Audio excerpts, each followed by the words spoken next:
Hello, everyone. This is Andres Restart. I am joined by my good friend Brandon at the bottom, who's currently muted. We're experiencing some minor technical difficulties, but hopefully it all works out fine. How you doing, buddy? I'm doing good. Just in the Good. process of moving, so I'm in kind of that in-between place till Thursday, and then I'll move into the place I'm going to be staying at for a few months. Good. Yeah, I know it's been a hectic time, but we're all working through it. And Bo, good friend of mine, is coming on. We I think we're like in total agreement on today's subject. It's finally happened. We agree. We agree on something Yay. regarding Splatoon 2. Well, I mean, truth be told, I think we agree on 90 to 95% of things. Like occasionally, there's some things we disagree on. Of course, there was the big one. It was just that major thing, yeah. Right. But yeah, Bo's here. His channel is linked in the description below, and we're excited to talk about what we think is happening. We do not know, right? So if next week comes, you're like, "Ha, you guys lied." We didn't lie. We're just telling you what we think, right? And it might be next week. It also might be 2 weeks from now or 3 weeks from now. We do not actually know. But boy, do we feel better about things now than we have felt in some time. So I think all three of us are pretty excited about what may be happening relatively soon. Yeah, we're on the horizon, it feels like, finally. I mean, I know there are some people still saying it's going to be announced in January, right? But, like, nah. It's happening sooner than that. Yeah, and dude, I'm seeing the light at the end of the tunnel. Finally. After, like, 3 years. Oh, yeah. You can finally see something.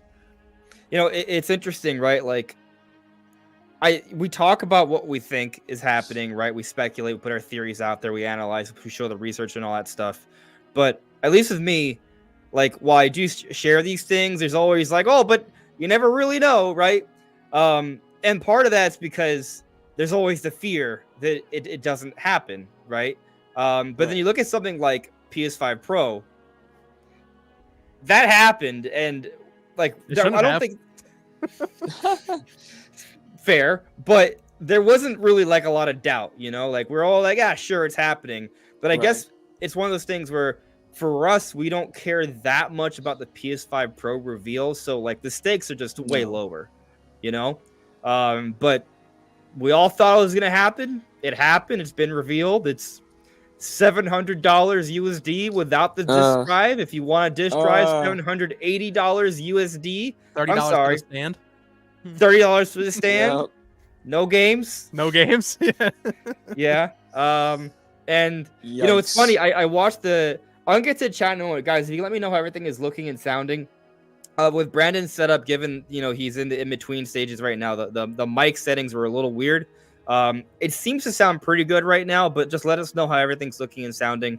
But anyways, like I watched the 9-minute stream like a little bit afterwards. I watched it on my phone because I didn't care that much to watch it on a bigger screen, and maybe because I was watching on my phone, but I couldn't tell the difference, you know, watching it on my phone. Like, oh, here's the improvement. the background's better. I'm like, okay, yeah, maybe it is very better. Slight improvement. You can tell on like a 4K monitor, but it's so slight that like I don't even know if hardcore people are like really gonna want to buy into it. Like it is, you can tell, but it's not that big of a deal. Yeah. How many I think the people games are they watching showed that were on like their really phone bad versus showcases. their 4K monitor? Yeah. Well, Yeah. also like I mean, the quality of the content wasn't like the quality of the video itself wasn't that good. it's a hard thing to show in a stream or even just in a re-uploaded video. But the games they picked were already like pretty good on the base PS5. Last of Us Part 2, baby. PS4 game, first game they showed. Couldn't believe it. Like why? Could not believe it. Why? It's ridiculous. Like I understand it makes it kind of look bad if you show like an Unreal Engine 5 game that's running at like 720p internally, and you're like, oh, this game looked kind of really bad before, but now it looks good. Now it looks like a 4K game. And it's like, yeah, that kind of does make it look a little rough, but like that's kind of the biggest reason I feel like most people would want it is for those more extreme cases where the differences are actually pretty big, and it makes a noticeable like improvement to the experience. Because a lot of these Unreal Engine 5 games, you play in the performance mode, and the resolution's really low, so it kind of just ends up looking pretty bad, especially with FSR2. So if they make those look better, like there's some cases where I could see it being really useful, but overall, Like, and the games they showed were, I don't understand why they would show those because they work great on PS5 because already. they showed the only PS5 games. I saw a lineup and I was just like, oh well, those are. I'm like, hey, yeah, they got some good games. You know, I like. It's interesting, right? Because like I like PlayStation, but when it comes to PlayStation, I come at it from a very casual understanding of it, right? Like with Nintendo, I'm hardcore, right? Like I know details that people shouldn't know. But with Sony, I'm like a mainstream fan, if that makes any sense. So like I guess like when I watch a Nintendo Direct, right, I can like really like analyze every little detail and have a lot of perspective on it. When I watch a PlayStation event, I'm like, oh, that's neat.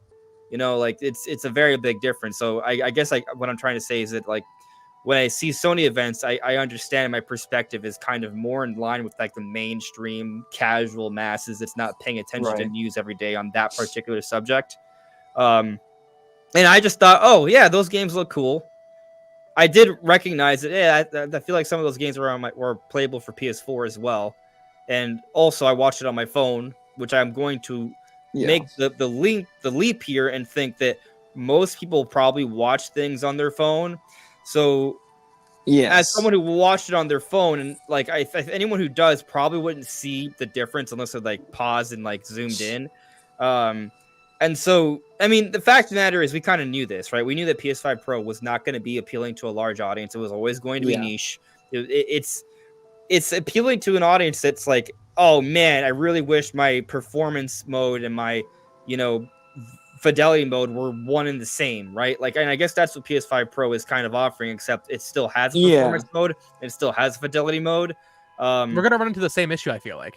Like they're saying, oh, you'll be able to get the best of both worlds, but like, who's to say that GTA 6 isn't just gonna be 30 FPS and just look even better?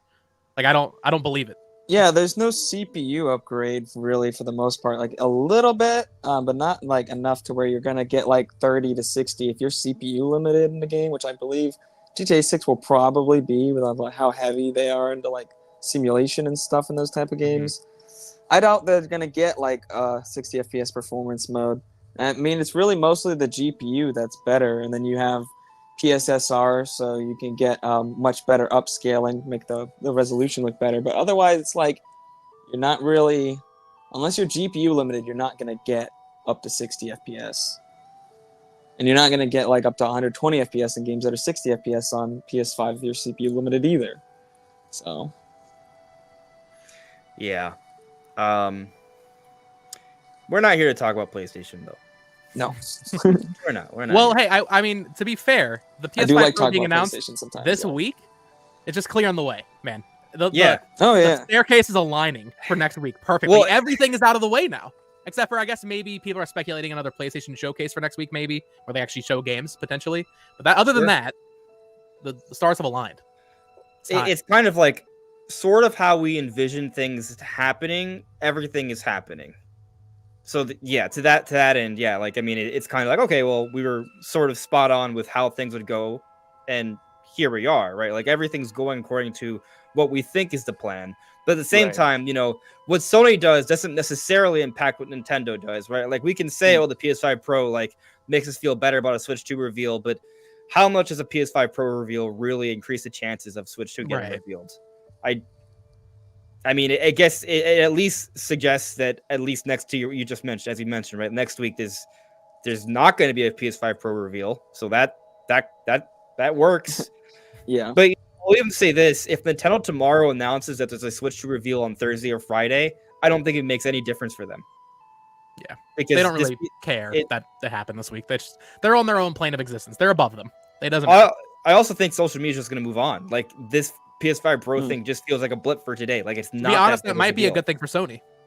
They might, and then they might be like, "Yo, can you like announce this thing like sooner? You know, so we can show off Lego Horizons in 4K or something." Like, there you go. Yeah. Oh man, we got a lot to get into. I will get to the chat now. We'll go through some of the chat. I'll go through the super chats, and then we're gonna dive into why all of a sudden we're in hype overload mode, because there are new things that have happened today, like recently. So let's get into all of that. Here I'm looking at the chat. I see Stephen Lindsay, Tucker Campbell, Having Hope have all let me know that everything looks and sounds great. Thank you so much. I appreciate that. I was extremely nervous. I was not extremely nervous, but I appreciate that you let me know. Is R3 Light, Connor as well. Thank you. I appreciate that. The Goob added me earlier, so I saw the video and had to check it out. When you say you think the reveal is next week, tell me what makes you think it's soon or any rumors. Thanks. Well, a lot of that has to do with tonight's discussion, but before I actually dive into it, because I want to kind of run through the chat, I'll just say the chat very quickly. Paul Gale has said that he heard, he can't fully verify, but he heard that a cinematic trailer was put together, and that leads him to think that the reveal is sometime between 1 and 6 weeks from now. So that's the big thing, but there are other things that followed that kind of help to offer a little bit more clarity on what may be going down. So we'll be diving further into that, but that is kind of like a quick little explanation. I see here, Having Hope, having been a member for 19 months straight, put a few of them emojis there. Congrats on reaching 40K. Thank you, Having Hope. Yeah, we hit 40K, I guess, this morning. So let's go. 40,000 subscriber club, but we are here. I was hoping we could do it before Switch 2 reveal. I'm sure many people were like, yeah, it'll probably happen, because a lot of people don't even think Switch 2 reveal is happening soon. But here we are. We're at 40K, and Switch 2 has not been revealed yet, but we feel like it's close. So it feels like a good time. I'm still getting comments on my video saying it's not real, and I'm just like, what are you talking about? Switch 2? No, yeah. We're already what are you talking about? They already confirmed it. Yeah. You know, if we go by historically by like the length of home console generations by Nintendo, we should already be talking about Switch 3. True. Yeah. We're getting there. the 5-year generations are, you know. Yeah. Yeah. 2027 we'll be talking Switch 3 for sure. Yeah, so I mean, we should already be talking about like R&D rumors and stuff, right? Yeah. Yeah. Switch Got Pro. Switch 2 Pro, yeah. That's going to come. I bet. I mean, Switch 2 Lite, Switch 2 OLED. Those are going to be obvious, like talking points. Yeah. But actually, to that point, Nate Esquega, had been a member for 32 months, says 2 Switch 2s or a PS5 Pro.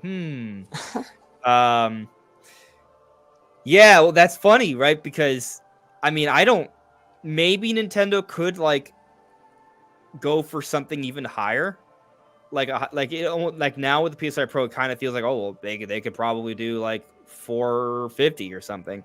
I don't think they will, because we look at that compared to the PS5 Pro, but the fact of the matter is, what's going to matter is how the Switch 2 compares to the PS5, and because that's still probably going to be the best selling SKU for Sony. There's no way a $700 SKU is going to sell better than the base PS5. That's just not going to happen.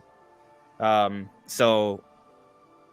Yeah, pricing's gonna be interesting, but I'm still sticking with $399.99. I don't know if anyone disagrees with that. I completely agree. I mean, I think same. There's a chance they might try to push it to $449, but I don't know if you saw this morning on PlayStation's like online store, they actually added officially refurbished PS5s for $350 on there now. So I feel like it's even more important now for Nintendo digital coming only at or disc. Probably $350 for digital and $400 for with a disc for the launch model refurbished. That's still really with a warranty. Good. So I think $400 is still as important as it ever was for Switch 2. Yeah. I agree. 400 is reasonable, because I mean, Switch OLED is $350, and that's the wild thing that they've been able to get by without a price drop all these years. Yeah. Hey, at least they didn't raise the price, because that's been happening a lot. Yeah. Sony's raising the price for multiple products, and it's just crazy. I heard that the controller is now $5 more expensive. Just quietly on Best Buy went up $5 on Target. Best Buy, $5 increase. I just feel like Sony's falling apart here. Like you don't raise the price of your system. You don't do that. Concord came out and broke them. See, you can do it with, like what Nintendo has done is shocking, where they don't drop the price for 7.5 years, but you don't raise the price. I think it's interesting. Wild. Like I would say that raising the price, a lot of it has to do with the market. You know, things, especially like the Japanese yen, like that's kind of one of the ways to combat that. I mean, that's why, really. But you look at the Concord situation right now. You look at this, like it just kind of seems like Sony's taking a lot of actions to try and like improve the amount of revenue they're bringing in, while assuming they're going to get like the same amount of sales, I guess. If that makes any sense. I feel like the $700 price point for the PS5 Pro is almost them like baking in a price increase. Like it's already baked in. So ideally, they're not going to increase it later on. They're just shooting for the stars right now and hoping people buy it. Yeah. And if people buy it, they're also kind of ripping the Band-Aid off in a smart way in terms of digital only. Because, yeah, you can buy a disk drive, and maybe they still allow that as an option moving forward, but it's not out of the box. Like, I feel like this is helping them to pave the way for when PS6 comes around. There's not going to be a disc version. There's going to be just a digital-only version. Maybe they'll still allow you to buy a disk drive separately, the same way the PS5 Pro, but they want to push digital-only. Why? Because, I mean, that makes them more money, or it helps them lose less money, right? Like, it's better that way for them. And I know a lot of people don't like it, but to me, that seems like kind of like the direction they're going in. Oh yeah, it definitely is. Yeah. They've been. Meanwhile, I mean, the industry's been going in that direction for a long time. I just hate digital only on a closed platform. Like it works on PC because you have competition in the store spaces, but in a closed platform, you only have the one store. They don't have to ever lower the prices of certain games. No. Yeah. Meanwhile, with Nintendo, they're probably gonna stick with cartridges. Probably gonna have backwards compatibility. Like, it's like Nintendo's like doing really well. They're not like investing ridiculous amounts of money to make games for them to flop, right? Like they've been really cautious and careful about how they go about doing things, and we're kind of seeing the difference.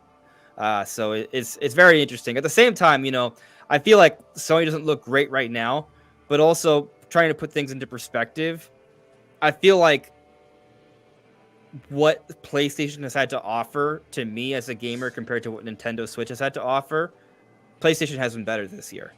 And it should be, because this is a transition year for Nintendo. But I'm just saying, like, they've had some good stuff. The Astro game just came out. I want to pick that up. That looks pretty awesome. I think it's probably safe to say that of the Game of the Year candidate games that are going to be at the Game Awards, 60 to 80% of them are going to be playable on PlayStation 5. Like, I would say that for the core gamer, Sony's done a better job this year. Obviously that's up for debate. If you're a hardcore Nintendo fan, then you're going to prefer Nintendo. I'm just trying to say that, I'm not trying to poo-poo on Sony totally. Like, they've done some good things. It's just you look at their overall business right now, and clearly there are some issues. But maybe they just need more games like the Astro game, which wasn't that expensive. A lot of people really like. Astro Bot just reminds me of like PS2 era Sony. Like they had all these great experimental games that weren't super high budget, but they were super high fidelity and great experiences and super well polished. So I just wish Sony would do more stuff like that. Maybe they will. Yeah. I've seen a lot of people saying like it's like if Sony made a Nintendo game, because it had a 3-year dev cycle, small team in Japan, cost efficient, got it out quickly, no horrible glitches at launch. Like it just feels like they were like, let's just do what Nintendo does, and it worked. Well, let's just make a good polished experience that's not bloated. I hope it sells well. Yeah, hopefully. Yes. Because if it sells well, then an audience will eat that up. Hopefully. I mean, I'll eat that up, because if they make more games like that, I'm into games more like that. So probably because I'm a Nintendo fan, but it's a good game. So yeah. Anyway, let's get to a few more super chats here. Nishwick Pops, been a member for 20 months. Glad to have you, buddy. Thank you. And Taker610, $2 super chat. Thank you for the super chat, buddy.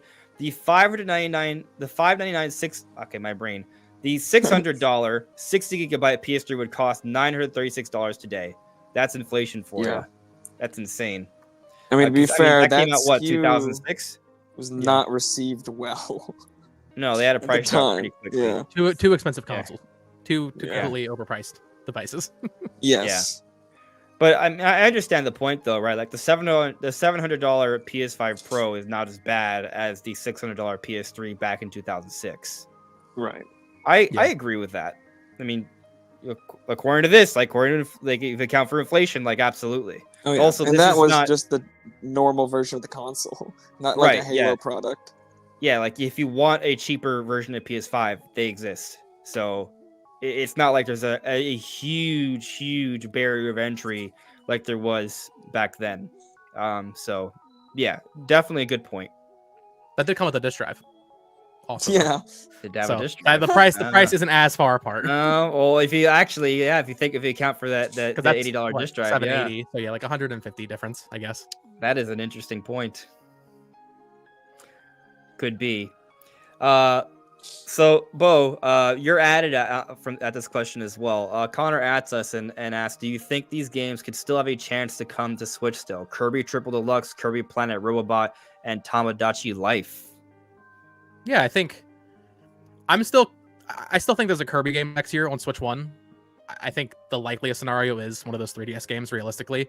Or maybe Epic Yarn, but they already did that on 3DS, so probably Triple Deluxe or Planet Robobot. Tomodachi Life is pure copium at this point. I really hope Tomodachi Life happens. And I feel like that's one of those games that would maybe make more sense on Switch with the install base. That's not going to sell Switch 2s necessarily.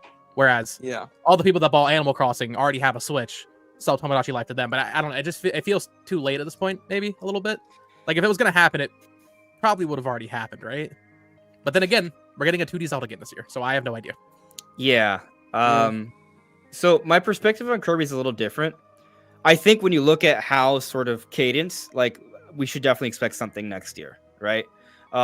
It's one of the reasons why I made the argument like a few weeks ago that maybe a Forgotten Land sequel is on the table. But I could also see us waiting another year for that. Like, sure. And if we get a mainline Kirby next year that's 2D, then we'll have to probably wait even longer for another sequel to Forgotten Land. But it has to happen because it's the best-selling Kirby game. Like, it just makes so much sense. And you probably want that out earlier on the Switch 2's life cycle, so it has even more sales potential than Forgotten Land. But I do think a 2D Kirby game does make sense. Like it makes sense for something Kirby to happen next year because nothing Kirby has happened this year. They don't go that long without something Kirby. I don't know if I believe it's another remaster because the last one we got was Return to Dreamland Deluxe last year. Yeah. I'm not saying there's a hard rule against back-to-back remasters. I just think it's more, I feel like I'd rather kind of bet on there being a new game or some kind of spin-off in between rather than the next remaster. Sure. Yeah, that's fair. That said, I'd love to see Robobot. Great game. Oh yeah. Yeah. I'm also pulling for all right. So there's a little asterisk to this fake rule, or it's not really a rule, but if we get a Kirby's Star Air Ride, if Air Ride is remade or remastered, to me that's a good exception because it's not a 2D Kirby remaster. It's just bringing back something from the GameCube days. Like I think that would be, I think a lot of us would be pretty okay with that. That'd be cool. Yeah, but yeah, something Kirby's got to happen next year. Well, we're not sure what, but something's got to happen. I would say the best case scenario is probably a remaster first, so that way Forgotten Land 2 isn't further off. Because, I mean, we're talking about like maybe a new 2D game next year. I mean, I guess that is possible on Switch 1 even, but I would hope that Forgotten Land 2 is closer. They did, Vanpool shut down, last year? They were assisting with a lot of Kirby games, so that probably also affects things. So maybe they don't have the bandwidth to do multiple projects like that anymore. Maybe they've been all in on Forgotten Land 2 since Return to Dreamland Deluxe. That is possible. I'm not against that. Like, I think the 2 to 3 Kirby games every 2 years is kind of annoying.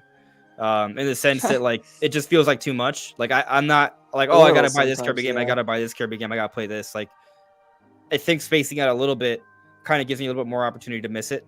I'm kind of going through the same thing with Pokemon right now. I'm like, oh wait, there's no Pokemon this year. Like 2 years in a row, crazy. Right? Yeah. So when we do finally get Pokemon, it's gonna be a really welcome return. I'm not trying to say that we shouldn't get Kirby spin-offs, by the way. Like, I'm not saying that HAL should like only make one Kirby game every 3 to 4 years. But I'd be okay with them. More impactful when you see Forgotten Land 2 pop up on screen and the Switch 2 reveal event. That's gonna be a way bigger moment if there's not a remaster next year or something else in Switch. Yeah. Yeah. But we'll see what they do. Let's see here. Cartoon asks me, on a 4K TV and no YouTube algo compression details might be more detailed. Wow, and it needs an AI enhancement for that result. this is in relation to the PS5 Pro presentation. Yeah, it'd be what it be. All right, next super chat, and then we're diving into the main topic here. All right, Free Metroid Hat with a super chat. Thank you for the super chat, Free Metroid Hat. If Nintendo ever makes a Smash Bros. Movie, who would you like to see fight each other the most? Ooh, that's a great question. Yeah. Haven't thought about it. Who would we like to see fight each other the most? Are we assuming it's live action? Live action, that'd be crazy. Smash Bros? I if it's a Smash Bros. Movie, I prefer it to be CGI because it's kind of like why anime fights are better than like live action movies, because you can just kind of do whatever you want, with animation. You can have a humanoid figure destroy a planet, or an asteroid or a mountain, but you can't have The Rock destroy a mountain. Like that there's going to be a disconnect there that won't really seem to make sense. But we can watch One Punch Man and be like, yeah, that makes sense, So I would campaign for non-live action when it comes to Smash Brothers, at least. Yeah. It depends on what it is. Like for in the case of Zelda, I think it would be better as live action, actually. But I'm still on the fence. I always wanted it to be animated, but too bad Nintendo disagrees. I know with you. To be fair, they were gonna do live action when they were working with Netflix too. So. Oh yeah. Yeah. I shouldn't have been surprised. So I'm gonna say this might sound kind of basic, but I think I would like to see how Nintendo would actually have this realized. But literally Mario versus Link. Like you would think Link would just dominate because he has a sword, but Mario has some insane abilities. Yeah, he has a lot of power-ups. If you think about how like his final smash is the giant fireball wave, like what if they expand on that? Really, there's so many interesting like different combat interactions or character interactions we could have. But if I'm only picking one, I'm gonna pick the one that is probably the most likely one we're gonna see. Because there are going to be those questions. How is Nintendo going to treat their two biggest like single player game mascots against each other? So yeah, I'm picking the basic answer: Mario vs. Link. I want an evolution of the Sephiroth reveal trailer where it's Sephiroth versus just everybody, but it's just like really fleshed out. You see like all like the little Smash guys, like Pikachu, Young Link, Kirby, Jigglypuff. I want to see all of them trying their best against Sephiroth. That would be pretty crazy. It also is like, yeah, Sephiroth is like better than everyone. Right, exactly. They're all working together to take him down. Yeah, that'd be cool. Yeah, that is pretty cool. I don't really have a well thought out answer, so I'm just gonna say Kirby and Yoshi. I feel like that'd be interesting to see. Tongue versus Inhale. Yeah. Who wins? Which mouth technique's better? What if that could cause like a glitch in the Matrix or something? Because like, what if they eat each other at the same time? Like, Kirby inhales Yoshi, but Yoshi swallows Kirby. So, yeah, it would probably cause another Big Bang.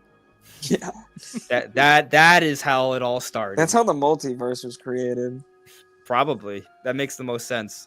But let's get into the main topic. And we've been at this for almost half an hour. We know what we want to talk about. So let's go over the big story, right?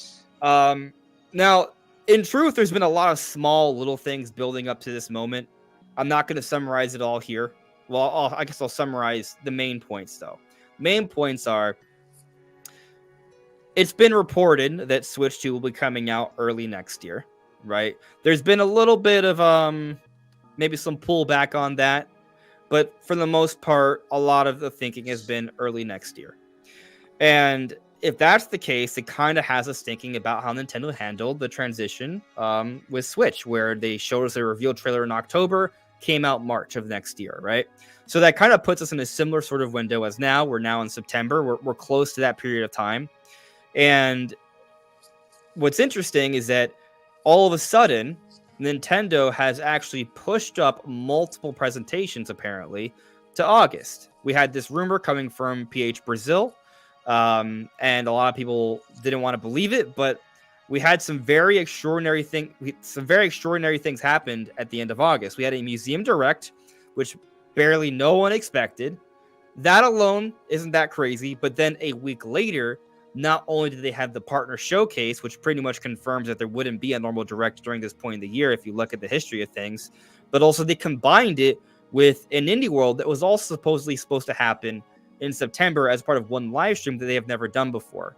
So Nintendo did all these presentations in a short span of time, but then soon after that, they then gave us a lot of significant first-party information on The Legend of Zelda Echoes of Wisdom, Super Mario Party Jamboree, and Brothership, Mario and Luigi Brothership, all within 3 or 4 days of each other. It was kind of wild. Yeah. And so all this happened in a short span of time, the end of August, the beginning of September. And that's essentially left September, the midpoint of September, which, if you look at the last 7 years, has been the most significant point in terms of this time of the year for an influx of Nintendo news, for it to be totally vacant and all that typical news to have already been taken care of. Why did they do all that? So that's kind of put us where we're at right now. I feel like that's like a basic summary, right? Obviously, there's other little details. Right. Like I mentioned in yesterday's video, but Bo, I believe you covered it as well. There was that the trail, the Trails game. The president of Falcom didn't know that Trails in the Sky remake was being announced in August. Yeah, that's weird. Yes. Right. Also, something else I haven't seen anybody talk about. I didn't mention it in my video because I didn't realize it until today. That Marvel vs. Capcom collection came out. It comes out on Thursday. That is something that I feel like would have been shadow dropped because the physical is coming out in November. Normally we get a September direct. Capcom collections usually get shadow dropped in directs. That being released on September 12th, I find a little peculiar. It is curious. Yeah. Yeah. And we have the level 5 vision presentation that's happening on the 24th. Right? Perfectly spaced. After it was delayed from April, why now? I understand Tokyo Game Show is happening, but what happened in April that changed that you can actually show those games now? That's a little weird. Yeah. And just another curious thing, the museum's opening on October 2nd, and there was that one panning shot where they cut off showing the evolution of 3D Mario, right? Yeah. Like they showed all the screens, but when it came to Mario Odyssey, they only went through half of it, essentially cutting it off before we could get any sort of hint if there's anything to the right of it. Same with that space. But all the other panning shots kind of let us see the whole shelf. That was the one that they didn't let us see. That one I'll say feels like a stretch, but it is still interesting, right? It opens on the 2nd, and if there is if the fact matter is if there is a reveal this month and the museum opens on the 2nd, they probably will have at least one part that's this is our future. I don't think that's really that much of a stretch. So it's just interesting timing that it's on the 2nd there. But here's the big news that happened today. Friend of the channel, Paul Gale Network. Where is he? Let me pull up his tweet. He was actually in the live stream earlier. I saw him before he went live. If you're watching, what's up, buddy? Paul Gale said this on Twitter today. Let me share it with you all.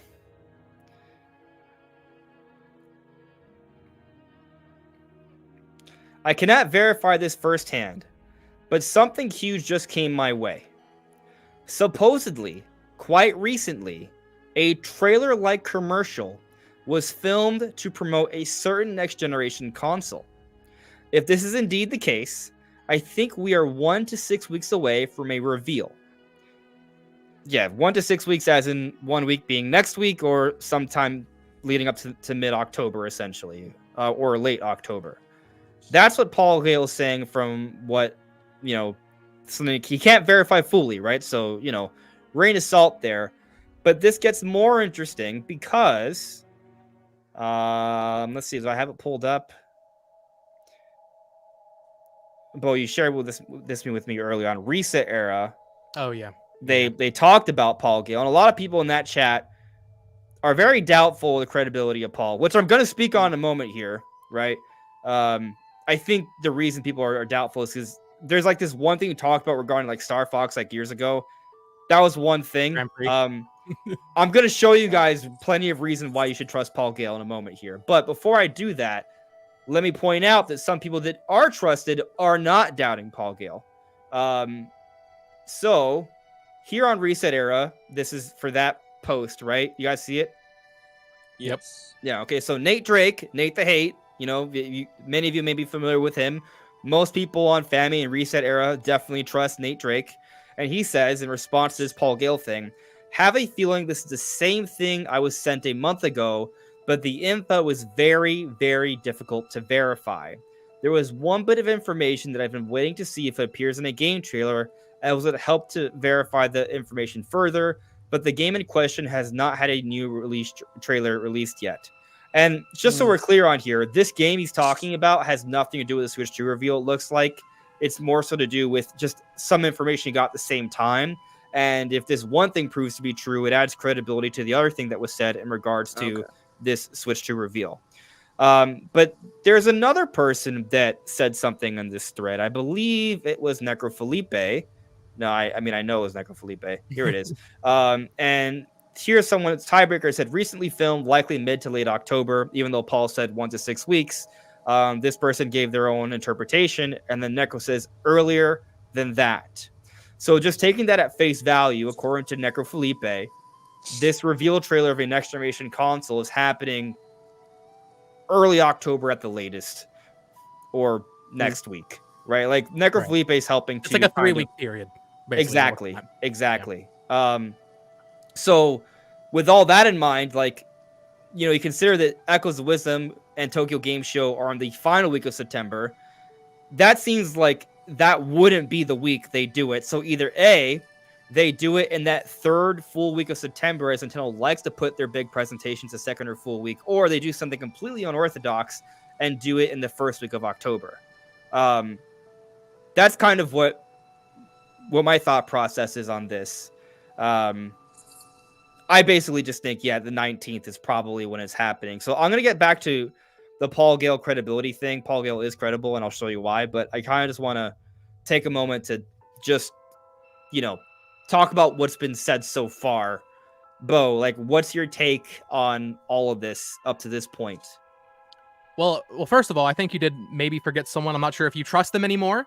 However, Midori, classically Midori, has also said September. They're putting their credibility on the line for September, which I do find that very peculiar as well, because let's say they're just trolling us. Okay, whatever. Why put your credibility on the line with something that is going to be immediately disproven?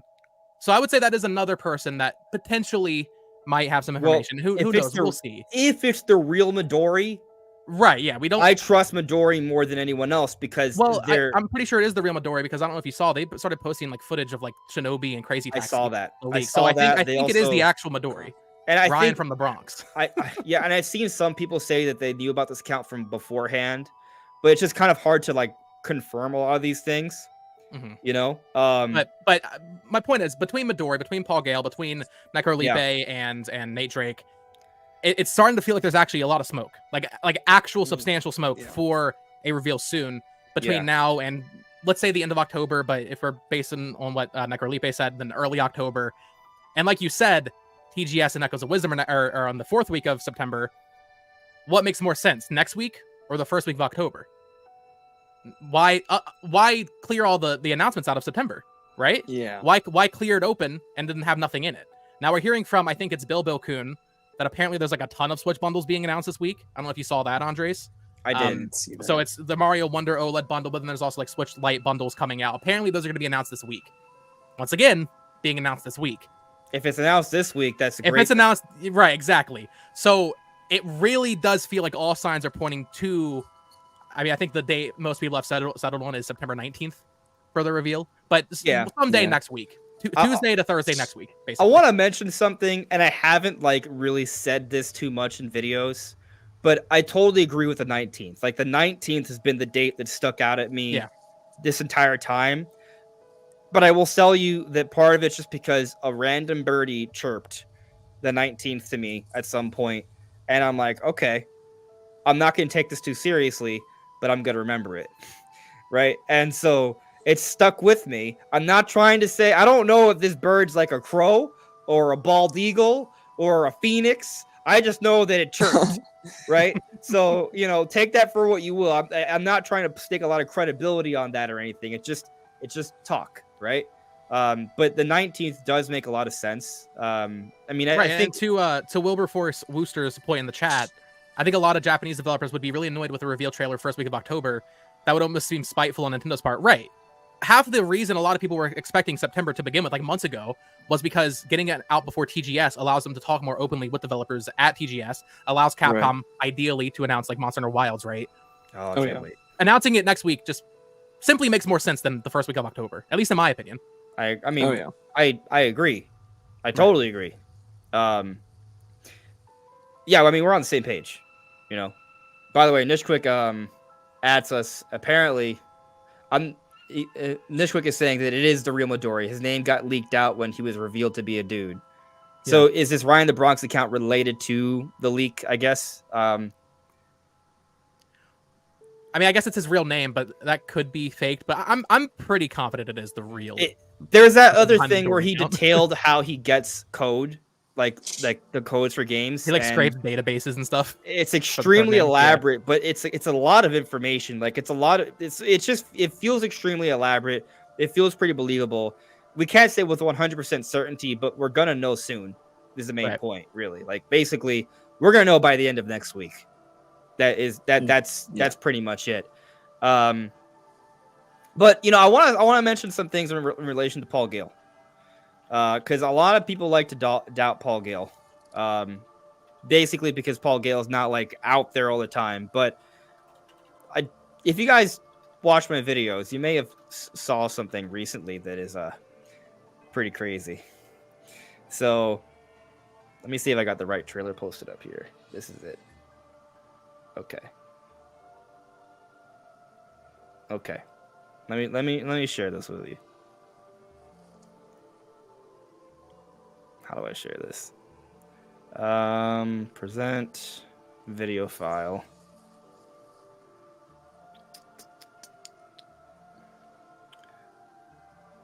Okay, hold on. I'm trying to find it on my computer. It was under videos. Files better, man. Yeah, my brain. I got it. I found it. Just give me a second, because I had to screen capture it for some reason. So it's not like under the normal place. So you're gonna see like my mouse on there. But pay attention to the beginning of the trailer. Just wait. You're gonna see in a moment. Who's that? There he is. Who is that in this official Nintendo Switch commercial from 2017? I'll tell you who that is. That's Paul Gale from Paul Gale Network. So, I mean, I feel like that's pretty compelling information right there. The guy is familiar with people that, you know, would be filming things for Nintendo Switch commercials. Oh, yeah. So, that's Paul Gale. And when was this trailer uploaded? This is from 2017. This is an official Nintendo Switch commercial from 2017. Yeah, exactly. A Nintendo official commercial. So, also, you can look at his account. You can see he gets invited to like important Nintendo events. Like he was at the Mario movie debut. You know, before it was available to everyone else. Like Paul Gale's connected. You know, so if Paul Gale says something, it's not a bunch of malarkey. Like now, again, if you understand how these things go, right? When we talk about things that are happening behind the scenes, like there's always flux, plans can change and what have you, right? So like just because someone that might know something or might have heard something doesn't come to fruition, it's not because they made it up. There's just a lot of flux here. The fact of the matter is, hey, Paul Gale is in the chat, but he says that was February 2017. Before the Switch came out. Yeah. So, I believe Paul.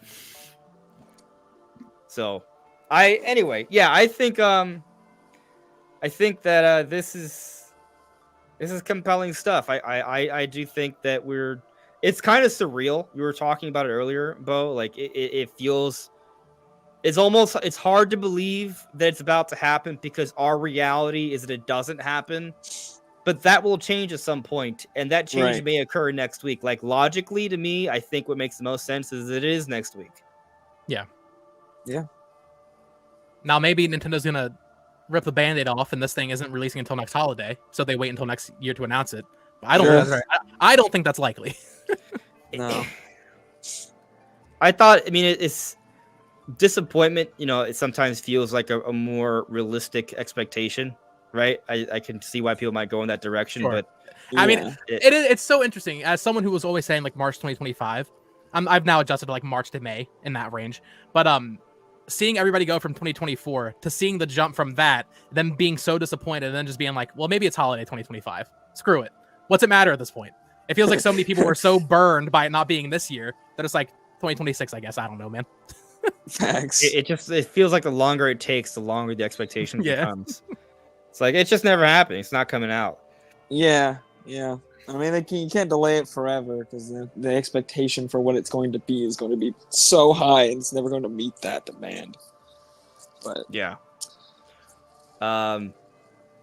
Anyway, I believe this is happening next week, so I think we're on the same page here. We don't know for sure, but we're pretty confident, right?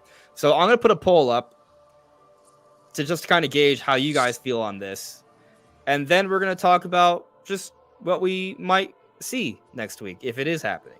Mm-hmm. So, and once again, if it's not next week, I still think by the end of October. Yeah, I think it's gonna be this year. I think if it is released in like holiday 2025, I feel like that's gonna be because something big happened, something real wrong. They deleted the 3D Mario game. yeah, they deleted from they lost the file again. God, it's like Sonic 06 simple question. So is a Nintendo Switch reveal next week? Yes or no? Let's see. I'm curious. Let's see which way the tide goes. I'm actually not too sure what the over. Oh no, it looks overwhelming. People seem into it. Yeah, I mean, I would give convincing options, right? If I put like, it could happen. If I gave more options, maybe it wouldn't be so convincing. But I'm actually surprised. I expected more. But I guess the thing is, when we have Midori, we have Paul. These people aren't saying it's all. No one's like saying it's happening next week specifically, right? But we are jumping to that conclusion based on other things. Right, we're connecting the dots essentially, right? But all these people are saying things that if you assume to all be true, kind of puts us in the camp of next week. Yeah.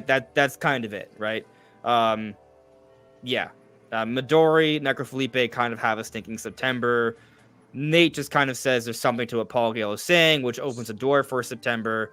I mean, if we assume that Necro's wrong, Midori is wrong, right? Like maybe it is still later October. That's conceivable. But I guess what's interesting is we look at kind of like just the release schedule of Nintendo games. Like, I don't even know if we maybe even should bother with that, because Echo's Wisdom comes out the 26th, right? And then Jamboree comes out the 17th, which is, I mean, there's a 2-week gap between those two games. 3-week gap, actually. Yeah. There's 2 weeks where there's nothing is what I meant to say. But yeah, there's a 3-week gap, right? No. Yeah, 3-week gap. And then another 3-week gap for Brothership. It's interesting how they have those all evenly divided. So, like, at what point does it make... I mean, I guess you could just pick a random space in between. Or you just do it before all of them come out. Or you just don't do it because it ain't coming anytime soon. So... I do see a lot of people saying that they won't announce it this year, or they won't announce it in September because they're going to hurt holiday sales, or they're going to hurt Zelda. I fundamentally understand, but at the same time, the person that's buying a Switch in 2024 is not the person that's buying a Switch 2 in 2025. Those are two completely different markets at this point. Yeah, I'm not buying right, exactly. Like, and if they do have aggressive bundles, like we're hearing from Bilbo Kun and Deal Labs, like, those people are still going to buy their Switches. I think there's a Switch Sports bundle rumored. Switch Sports selling crazy still. They're going to sell as well as they would even if they announce this thing, or if they don't announce this thing. Like, I don't think it really changes how the holiday season will go for Nintendo. Well, I put out a video a few days ago, right? And I looked at some of the sales numbers from 2016. And well, first off, Pokemon Sun and Moon, when it came out back then, it was a record-breaking game. It was the fastest selling Nintendo game to date. For a brief period of time. Yeah, one month after the announcement for the Nintendo Switch. And they had still announced, as you pointed out to me, there were still 3DS bundles that were announced during that period of time. Yeah, the Black Friday bundle for $100. They even announced a Wii U bundle. They had a Wii U bundle that was insane. It had Mario Kart and Smash bundled in. Like, so they were still announcing bundles, and it wasn't just bundles. They also had the SNES Classic Edition that came out during that period of time as well. So they had all these different bundles, pieces of hardware. They had games that were breaking sales records immediately after the reveal of the Nintendo Switch. So, you know, like, we're now this is going to be the 4th year of declining sales, and we're facing a 5th year of declining sales if they don't do something soon. Like, you know, if there's a time, like, it feels like as sales decline, whatever drop off you might see becomes less significant. And at some point, they have to do it. Like, there's going to be a drop off at some point.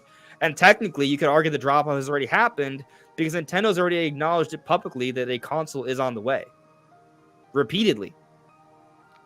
So, yeah, I mean, we're on the same page. I don't really see why. I know some people still believe that, the holiday sales, but Nintendo's done this before, and it didn't really hurt them. They even say in their Q&A from May that, like, they're accepting that this is a transitional year to set up the Switch 2 for success. So while, yes, what are they expecting? 13 million Switches this year? Maybe that's too lofty of a goal. They've already said to investors, we know this is going to be a year where we focus on just setting up the Switch 2 for success. So, yeah, even if they were to take a hit by announcing Switch 2 now versus in January or something, they seem willing to take that hit if it means the Switch 2 can have the most smooth launch and the most successful launch. Right. Yeah. And here's another factor. Oh, Brandon, I've cut you off like 3 times. Go ahead. It's just interesting this time because we do need, I think, third-party announcements more early on. Because back in the Switch, it's like there were third parties. I mean, even some of them were hinted at in the reveal trailer, but none of them were like day one or even close. I believe they were all like several. It was all like late 2017. Yeah, they were all pretty late. So Skyrim and Doom came. Yeah, and there's I assume there's going to be probably day one, if not close to day one, third party games, probably multiple in the first couple weeks of the system. So I think they're going to need to announce them much earlier on this time. And it's not going to be these like huge gap where there's no third party support basically. I think it's going to be pretty much, right when the console launches. Yeah, I think I've DM'd you about this, Andres, in the past, but I find it really weird that Monster Hunter Wilds does not have a release date. That game was announced almost a year ago. Usually, Right, exactly. I don't think it's weird either. They're obviously waiting for Nintendo to do something. Yeah, because I was looking like all the Resident Evils, all like Devil May Cry 5, Dragon's Dogma. I guess Dragon's Dogma was a little different, but like most Capcom games announced this generation and like most of the PS4 generation, when they announce it, they have a release date with it. Monster Hunter World had a release date when it was announced. Monster Hunter Rise had a release date when it was announced. Monster Hunter Wilds, no release date. That's a little weird. Yeah. When was it revealed this year? It was December. It was December. It was at the Game Awards. December last year. Yeah. So here we are. And people have played it at Gamescom, at PAX West. Multiple demos. They're doing multiple, like they're doing like daily trailers for each different class type. They did look a little bit unfinished, but they were like plenty playable. Right. I tried to play it at PAX West, but that line was not agreeing with me. I heard it was so long that they were letting people like it would stayed all day and like it closed before they even got there. I didn't even try because I saw the line because they had the booth for the game, and then they also had like a photo op with like a huge statue of some bird, or the bird that's in the trailer, the one that you mount or whatever. And both lines were just the raptor. They were probably the longest lines at PAX, even with Zelda there. That Monster Hunter line was. I mean, Monster Hunter's hype, bro. It's so 100%. Which is why Nintendo's gonna reveal the Switch 2, so they can be like, "Hey, Monster Hunter Wilds." So that was a really strong left jab, but let me give you a right hook to as a tandem, right? So Monster Hunter Wilds is the left, Call of Duty's the right. Yep. West and East, huge Megaton bangers. So yeah, I agree. Monster Hunter Wilds, definitely. I'm super hyped for that. I don't want to say it's gonna be my most hyped game of next year, because if we have 3D Mario Metroid Prime 4, it's gonna be tough to compete. But like, it's gonna be up there. But Call of Duty is interesting, right? Because in the lead up to the partner showcase, there was an official Call of Duty Brazil account that was following several creators and press that were related to Nintendo, and they were even teasing something having to do with the eye event. emoji. The eye emojis, right? And they since took that stuff down. Why would they take that stuff down? Why would they tease something Call of Duty at the partner showcase? It is very possible that the Call of Duty Brazil account got very confused. That is possible. Right. I guess. But I mean, that's what I think happened. Right. Well, I think they got confused because they got the events mixed up. I think they thought it was something else. Yeah. I think they thought it was a Switch 2 event, and then they realized like, oh shit, this is just a partner showcase with Atelier Yumiya in it. Okay, my bad. Yeah. And they may not have had all the details, right? And so they may have jumped the gun a little bit with the marketing. Maybe they didn't even know that it was for Switch 2. They just knew that a Call of Duty was coming to Nintendo, right? Like then, especially with the Call of Duty event that happened like the day after, the 2 days later, showcase, yeah, right? Call of Duty. Yeah. So there was just a lot of Call of Duty stuff going on then. But the fact of the matter is there was an official Call of Duty account of teasing something relating to a Nintendo Direct, which makes no sense if there's no Call of Duty game for Nintendo Switch, unless there is. But it's Nintendo Switch 2, and it's getting revealed only a few weeks later. And it makes tons of sense, though. Oh, yeah. We already know that Call of Duty needs to come to Nintendo. They have a contractual, legally binding agreement to bring Call of Duty for the next 10 years. And that agreement's already been signed, as far as I know, right? So I already feel like it's a little weird that it hasn't come to Switch. There's some cloud version or some miracle God port. Yeah, but I mean, I guess the idea is Old that maybe remaster they're going to have Call of Duty also in that first look trailer next week, and it's going to be part of the launch window. Like, it's going to come out early enough in the year where they'll still have another Call of Duty because they have annual Call of Duties, but maybe that's like a 6-month gap. That's kind of what I'm thinking. But the point is, like, we could be looking at a scenario where we have both Monster Hunter Wilds, which is going to sell so much in Japan, right? And Call of Duty is going to sell so much in the West. They may have both of these as 2 key third-party titles in conjunction with a 3D Mario and a Mario Kart. Like, that's going to be... Ooh. I mean, those are bigger deals than Skyrim and NBA 2K, I would say. Yes, much bigger deals. Those aren't small Skyrim deals at the either. time was big. Skyrim was right. big. Yeah, it's even NBA at the time was a pretty big deal that sports games were coming back to Nintendo. But those are now it given. looked pretty good. Right, It those looked are pretty given close to now. the versions.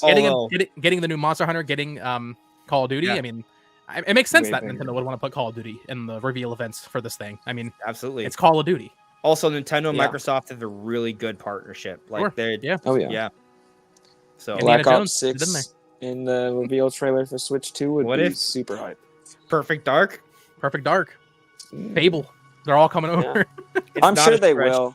Honestly, I mean, it's a Yeah, little stretch, but- I do think most of those games will probably. Yeah, come. I just don't Not think day and it's in date, the first look trailer. no. Yeah. No. I could give it a Yeah. year or two. They'll move over. Yeah. Yeah. So it's. Well, actually, that's interesting. I think Indiana Jones. So that has a release date on Xbox for December, but the PS5 version is just spring. Well, it's That's a not little weird. that much of a difference. Right, but I'm saying there's no date for it. So Okay. Maybe Maybe they it's know. also coming on Switch. could be Right, a late that's- yeah. spring thing. Yeah. That makes Yeah. sense. I would also imagine Sea of Thieves is going to be Oh on yeah, that'll be Switch pretty too. early. And that That game's other sold there was crazy on PS4. wasn't there one more title Hi-Fi? that did Hi-Fi Yes. Rush. Yeah. Then they have Well, that wouldn't they be up found to a Xbox replacement now. developed. Like they found a replacement publisher or something for Yeah, it. so The they, team was it was saved. it was Krafton, the PUBG people. They bought it Yes. from Microsoft, I believe. Okay. So that'll definitely happen, but But it's not no on longer a Microsoft. Microsoft thing. Right. But Yeah. I'm sure it'll come. Wild. Yeah. That's crazy though. So like, I think they even, if I remember correctly, they even said they would bring back the people that were let go. Like I wonder if people moved on quickly. Yeah, it's interesting because the studio was shut down in May, and then it exists now. It's back. Yeah. That's I crazy. wonder It's how awesome. much they retained from that though, because Yeah, I I'm feel sure like they would have lost lost some some people. Yeah. Yeah. But I mean, it's good to see that that's gonna make a comeback. But anyway, like, what do you guys think? Like, what do you think we're seeing next week? Ooh. I want to say it'll be like a trailer like we got with the Switch in 2016. But I do think it's possible we see more I agree. than last time.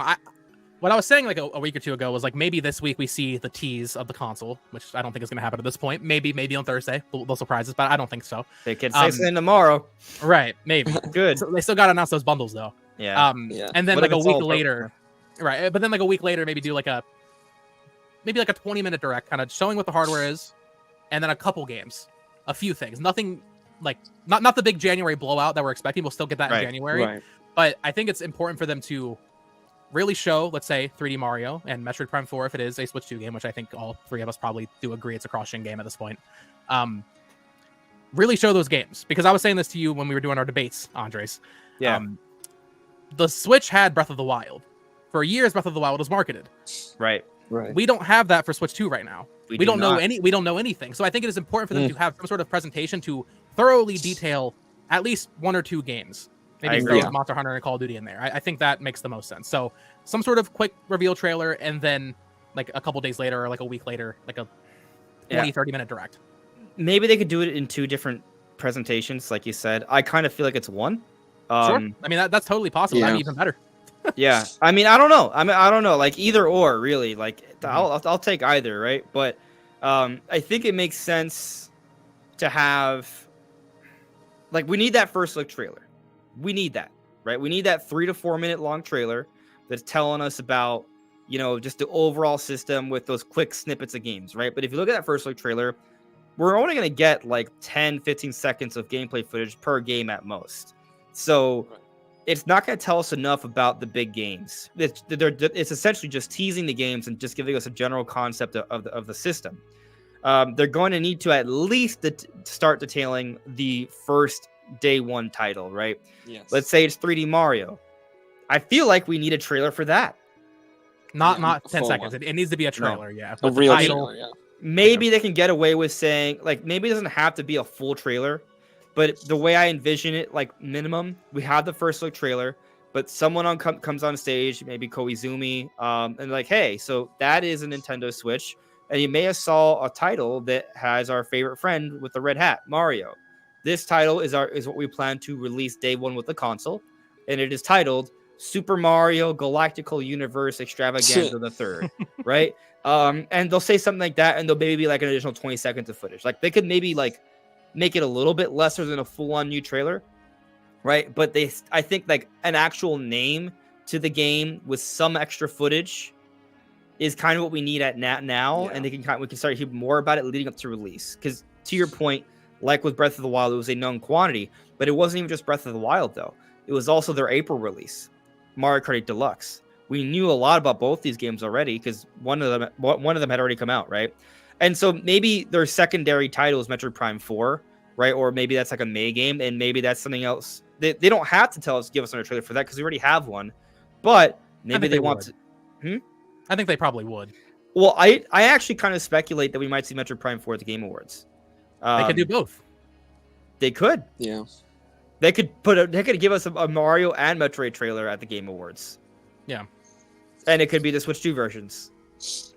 But that's a whole other equation, though, right? That we have to consider, though, is that there's going to be a lot of Switch 2 enhanced games. Well, we don't know, but that's what we think, right? Assume. Yeah, Midori has said some things that suggest that. Nashrios has said some things that suggest that. I believe Necrofelipe in the past has said some things that might somewhat align with that as well. We don't have confirmation of this yet, right? But the kind of the sentiment is we don't know exactly how, but there are going to be a lot of games that come out for Switch that in some way, shape, or form will be improved for Switch 2. I'm not saying it's an automatic change. It may need to be like just a cross-gen version. Because like we recently heard about Xenoblade Chronicles X. Maybe that's in the first look trailer. If it's an April game, it might be. Do you think they do a separate Switch 1 only direct in like October maybe for the rest of the Switch 1 games? I think at this point the Switch 1 directs are done. I think it's hybrid. Now, I mean, maybe you could argue that they had the separate 3DS directs, but because of backwards compatibility, I don't know if there's really a need. It's not quite the same situation, yeah. It's not, no. So I think what we're looking at are hybrid directs moving forward, assuming the reveals next week. Yeah, probably. Yeah, because I don't think there's going to be any more games after this year. Well, yeah, I mean, there's not going to be any Switch exclusives because the Switch 2 is going to be backwards compatible. Right. I mean, I do wonder, are we expecting just like inherent boosts for Switch 1 games, or are you thinking like patches? I'm thinking like select games have worked on better versions. Sure. See, I just don't know. Okay, let's say we're expecting Planet Robobot to come to Switch next year. Sure. I just don't know if that's one of those games that would like really even need like it's better on Switch 2. Yeah, I wouldn't expect that. No, right. I think like Fire Emblem remake. That one, yes, I think might have a Switch 2 enhanced version. I think they'll probably still have Switch 2 enhanced versions, just because for things like DLSS, just to show off those features, just because it is nice to have like actual anti-aliasing, because a lot of Switch 1 games just don't have any image treatment. It's just like raw pixels. But otherwise, yeah, there's not going to be a ton of improvements to those games. But I would still expect if they come out like for Switch 1 and 2 at the same time, that they would still have something like enhanced versions. Yeah, the Switch 2 would still like, just... I mean, it would be really simple to just up the resolution with DLSS and just have that be the enhancements. Like, yep, this runs at 4K, you get anti-aliasing, there you go. Yeah. How are we feeling about old games getting boosts? Like, I see people in chat are talking about Tears of the Kingdom, and we had rumors of Breath of the Wild in 4K. I feel like they just again. Unfortunately, I feel like they would just package it as a Switch 2 game. And because like I don't know, because you're gonna have to add. I mean, depending on what you upgrade, if you want to add something like DLSS, then you need to upgrade. Like, you need to incorporate that into your engine, and then you probably have to upgrade like the version of the firmware you're running like the game on. I forget the exact wording for that. But you might have to upgrade a lot about the game in order just to get it to work as like with new features like that. Right. So for older games, a lot of developers may not find that to be worth it unless Nintendo puts in a lot of work to make upgrading to the latest development version easier. I don't know. But I would imagine for like maybe some of the more high-profile games that came out like a year or two, before the console launches, that's more like the window where I could see some major improvements, or maybe some really old games that were super high-profile, like Breath of the Wild. Because I know there's the leak about an improved version. Yeah, it's gonna be very case by case. Maybe it's like an NSO thing almost. Like, oh, guess what? This month we're enhancing Breath of the Wild and Mario Kart 8 Deluxe, and then we're like, oh, what are the next Switch 2 enhancements, right? Because like we kind of get off on and kind of speculating on what's the next NSO thing. That could be just another thing that they do. Doesn't even require like they might have a dedicated team that just goes back and like enhances some certain games. So maybe that's how, to me that kind of makes a lot of sense. Actually, I got it. It just kind of dawned on me that feels like what they'll do. I mean, a lot of developers choose to go back and upgrade their games just to get like a sense of working on the new console. To learn it, Sure. Yeah, I think there's going to be tiers to this, right? Like, I think something like Metroid Prime 4 isn't just going to be like, hey, this is the game upscaled. Like, I think Metroid Prime 4 is going to have like some significant work done so it looks From Retro Studios, I would definitely expect that. Yeah, they're the type of studio I feel that would want to push as much as they can in the time that they have what they can do on the Switch 2 version. And I'm also going to say that if that Xenoblade X thing is legit, which if Midori is legit, then I definitely think it is. That would be another one of those where it's not just an upscale. Yeah. So maybe even Legend Z. I mean, it's Game Freak, but I feel like Legend ZA kind of has. That one maybe doesn't have as much of a boost because it's just Game Freak's ability to enhance things. But I feel like they're gonna market it at least as a Switch 2 improved version. I am very curious how exactly the backwards compatibility will work on Switch 2, because it's not necessarily guaranteed that when you put in a Switch 1 only game, like that doesn't have a Switch 2 patch, that it will have access to necessarily all of the same, like all of the power of that console. I mean, this was an issue with even like PS4 Pro, Xbox Series X, or Xbox One X, and the PS5 and the Xbox Series consoles. It's like you do have to kind of sometimes change the code in order to make all the features work. Like if it has like super fast loading, you're just talking about normal backward compatibility right now. Yeah, right? You're not talking about enhancing it. Right. But I do imagine that at the very least there will be enough power available just in general, like that you're gonna get like those games with dynamic resolutions are gonna run at close to or at the max resolution it can, and games with the wobbly frame rates will automatically be probably pretty smooth. Things like that are obviously going to be a thing, but I am curious if they'll allow, or if it will be possible for just the full grunt of the Switch 2 to be available in backwards compatibility mode, maybe through like a boost toggle, like they've done on PlayStation systems. I don't know. I'm not sure how sophisticated Nintendo's going to want to be with it. I do want to take a moment to just shout out Chalil Bafil for the super chat. Thank you very much for the super chat, buddy. If it's not next week, it feels like it'll be the first week of October because of everything else. Look at the middle Paul statement, if not next week. Did Paul say anything else that I missed? I cannot verify this firsthand, but something huge just came my way. Supposedly, quite recently, a trailer-like commercial was filmed to promote a certain next-generation console. This is indeed the case. I think we are 1 to 6 weeks away from a reveal. I mean, yeah. I mean, if it's not next week, October just seems really likely. Like that. Yeah, I totally agree with that. Something I want to mention though, in terms of the backwards compatibility, is that just by having backwards compatibility, it actually makes it easier for Nintendo to announce a console now. Because if the system's backwards compatible, guess what? You can buy Echoes of Wisdom now. You can buy Brothership now. I was going to say, I think people are worried about it hurting sales. I think it low-key might, maybe not help hardware sales, but it'll probably help software sales.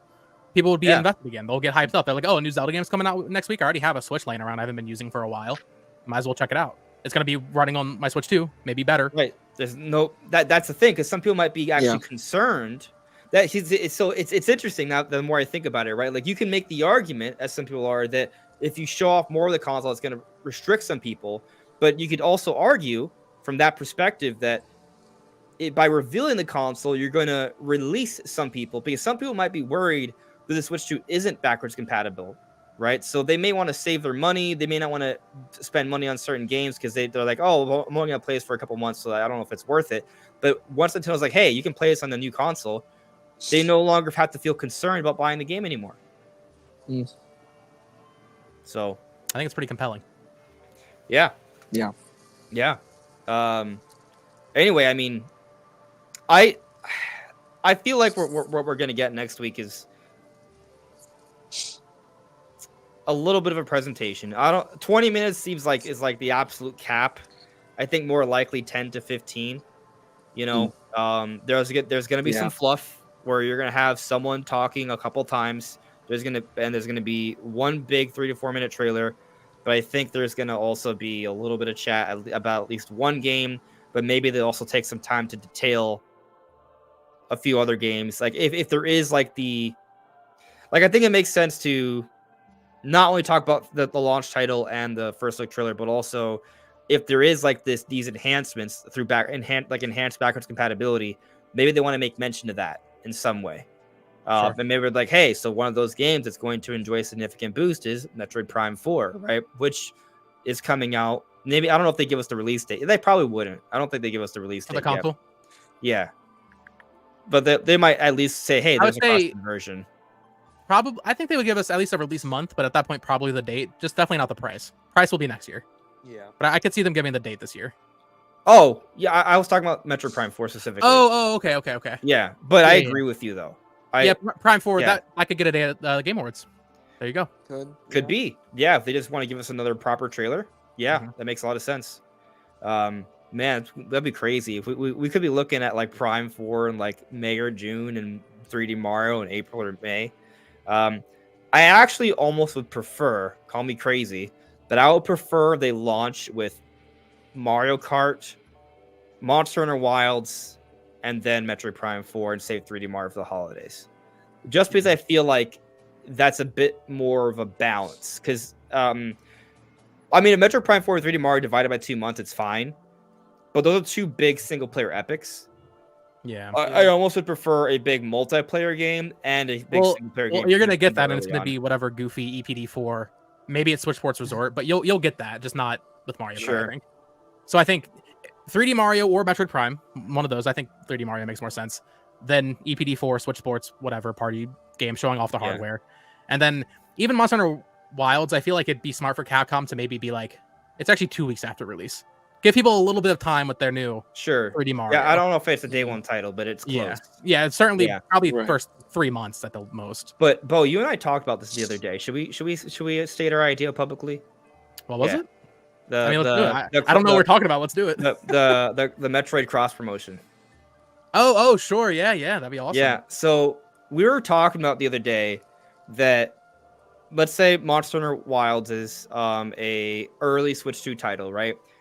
But when it comes out, it's before Metroid Prime 4. And so what they do is they actually have some Metroid cross promotion in there, right? And so this does two different things. One, it markets Metroid, but two, it also gets more Nintendo fans invested in the Monster Hunter. They're not even just Nintendo fans, but just people in general invested in the Switch 2 version of Monster Hunter, right? They may want to, because like, I think Monster Hunter Wilds has more potential on Switch 2 than any other platform. I mean, I don't know. People in Japan, yeah. I mean, the portability factor is just huge, right? The portability factor alone in Japan makes it more desirable, I think. Yeah. Even if it's worse. So incorporating some Nintendo cross promotion in there, it doesn't even have to be. It could be outside of Metroid, right? It could be maybe at multiple things. It could be like Mario, Luigi, and Link, as they've done in prior Monster Hunter games, right? They did that on the 3DS. But I think it'd be really, really cool to give us a unique. I know this is me going a little hopium, right? Yeah, it's a little bit hopium. It's a little hopium. Costumes more likely. Yeah, costumes makes tons of sense. It's easy to do, right? But this would be a big moment if they did it. You give the Switch 2 version a unique monster, and the unique monster is Ridley. Oh, you fight a giant bestial Ridley, which if you look at the different archetypes they have in Monster Hunter, they could definitely find one to fit that easily, right? This isn't like they wouldn't have to create like a new mold, because if you've played Monster Hunter, you'll notice they have archetypes, right? And then they have a certain build, and then just kind of they'll add a couple appendages or a couple different animations, right? But there are similarities across across. They can make Ridley fit into one of them. It wouldn't be like that much extra work to get done. I think it'd be a pretty good fit. And it would. That'd be awesome. It would. I think the hopium is too strong. I think it is a little bit. Honestly, I would say. Honestly, low-key kind of likely that we get like a Samus outfit, maybe a little Metroid hat for your Palico, and then also like a Link outfit. They got to do the Zelda collab as well. Just inherent wide appeal, but yeah, you'll get a Samus outfit. Yeah. On that note, though, I'll say something else. Because I noticed you've also started talking about Smash lately, right? I mean, with a new console, guess what? That does mean Smash is not far off. Open it up again, baby. It's back. Right. So yeah, we probably won't hear about Smash for maybe like another year. Right after like early 2026. Let's say. But probably. We're getting close. Is a point, right? Like it's Sakurai's cooking. Yeah, and I'll say that I think one character that's almost a lock, Sylux. Oh sure, yeah. I think that's yeah. If it is just an evolution of Ultimate with more characters, then yeah, I think Sylux is. Yeah, I mean, if they do a reboot thing where it's a small roster, then you're no. But if it's building off of Ultimate, yeah, I think a first party character Sylux just makes a ton of sense. Yeah, I mean, I would argue that they probably wanted to do that with Smash Ultimate, but because Prime 4 was delayed, they didn't. I mean, they gave us Ridley and Dark Samus. We had two. Yeah. They added two Metroid characters, and they had that really epic, like Ridley reveal. At E3, like that was a big thing. I think initially they wanted, that was before the Metroid Prime 4 delay. Like they probably actually were intending some level of cross promotion. Oh my god, it was before the delay. That's crazy. Yeah, I mean, remember the Luigi one, right? Like that was Poltergust. Yeah, like I think they did intend some cross promotion there, and well, obviously it didn't work out. But they're gonna get it right this time because the game's actually done. It's hard to do. I mean, it's not done, but it's close. Netweed in chat said Ravenbeak. That would also be very cool. Oh, why not both? Yeah, why not both? That's why not both? Yeah. I mean, I'm down. Like, I don't think. I think it's unrealistic, right, to get both. I mean, maybe one's DLC. Sylux makes more sense, given Prime 4's existence. Yeah, I mean, well, Sylux is a repeating character, right? Ravenbeak is a one-time thing. Also, Ravenbeak is similar to Samus already. Like Sylux would have a unique moveset potential. Yeah. I'm not saying Ravenbeak wouldn't be different, but there would be similarities. Like Ravenbeak has a power suit essentially, like with the arm cannon and stuff. Yeah. There's a lot of stuff. You're probably right. We'll get. Who knows who it'll be? Silex, I think it makes the most sense, but we'll probably get a Metroid character of some kind in the next Smash. Yeah. Hopefully some new Zelda characters as well. Yeah. Or old characters. If we got that Ocarina of Time remake coming, maybe Yeah. You know something else I gonna was do that. thinking though, when it comes to Smash, going back to Metroid, I don't feel like there's a good Metroid Prime stage. Like there is one Metroid Prime stage, but it's not a good one. It's the one with the I don't even feel like it's a good depiction of the space frigate. There's like the pod in the middle. Yeah. Yeah, the Oh, Parasite yeah. Queen. Like it is technically a Metroid Prime stage, but it doesn't do the level justice. I think it's one of the weaker Smash stages actually. And I'm Yeah. Yeah, it's I'm just looking at it okay. to refresh myself. It's fine. Brent Star is definitely cooler. Yeah. Yeah, for sure. Anyway, I think unless there's something you guys want to specifically say, I think we could just jump into the chat and go see where that takes us, because I'm sure that's gonna take us in many directions. No, that's fine. Sure. Cool. All right. So me scrolling through here. I know you guys have been chatting a bit, so I'm just kind of scrolling through, find some ads, and then we'll go from there.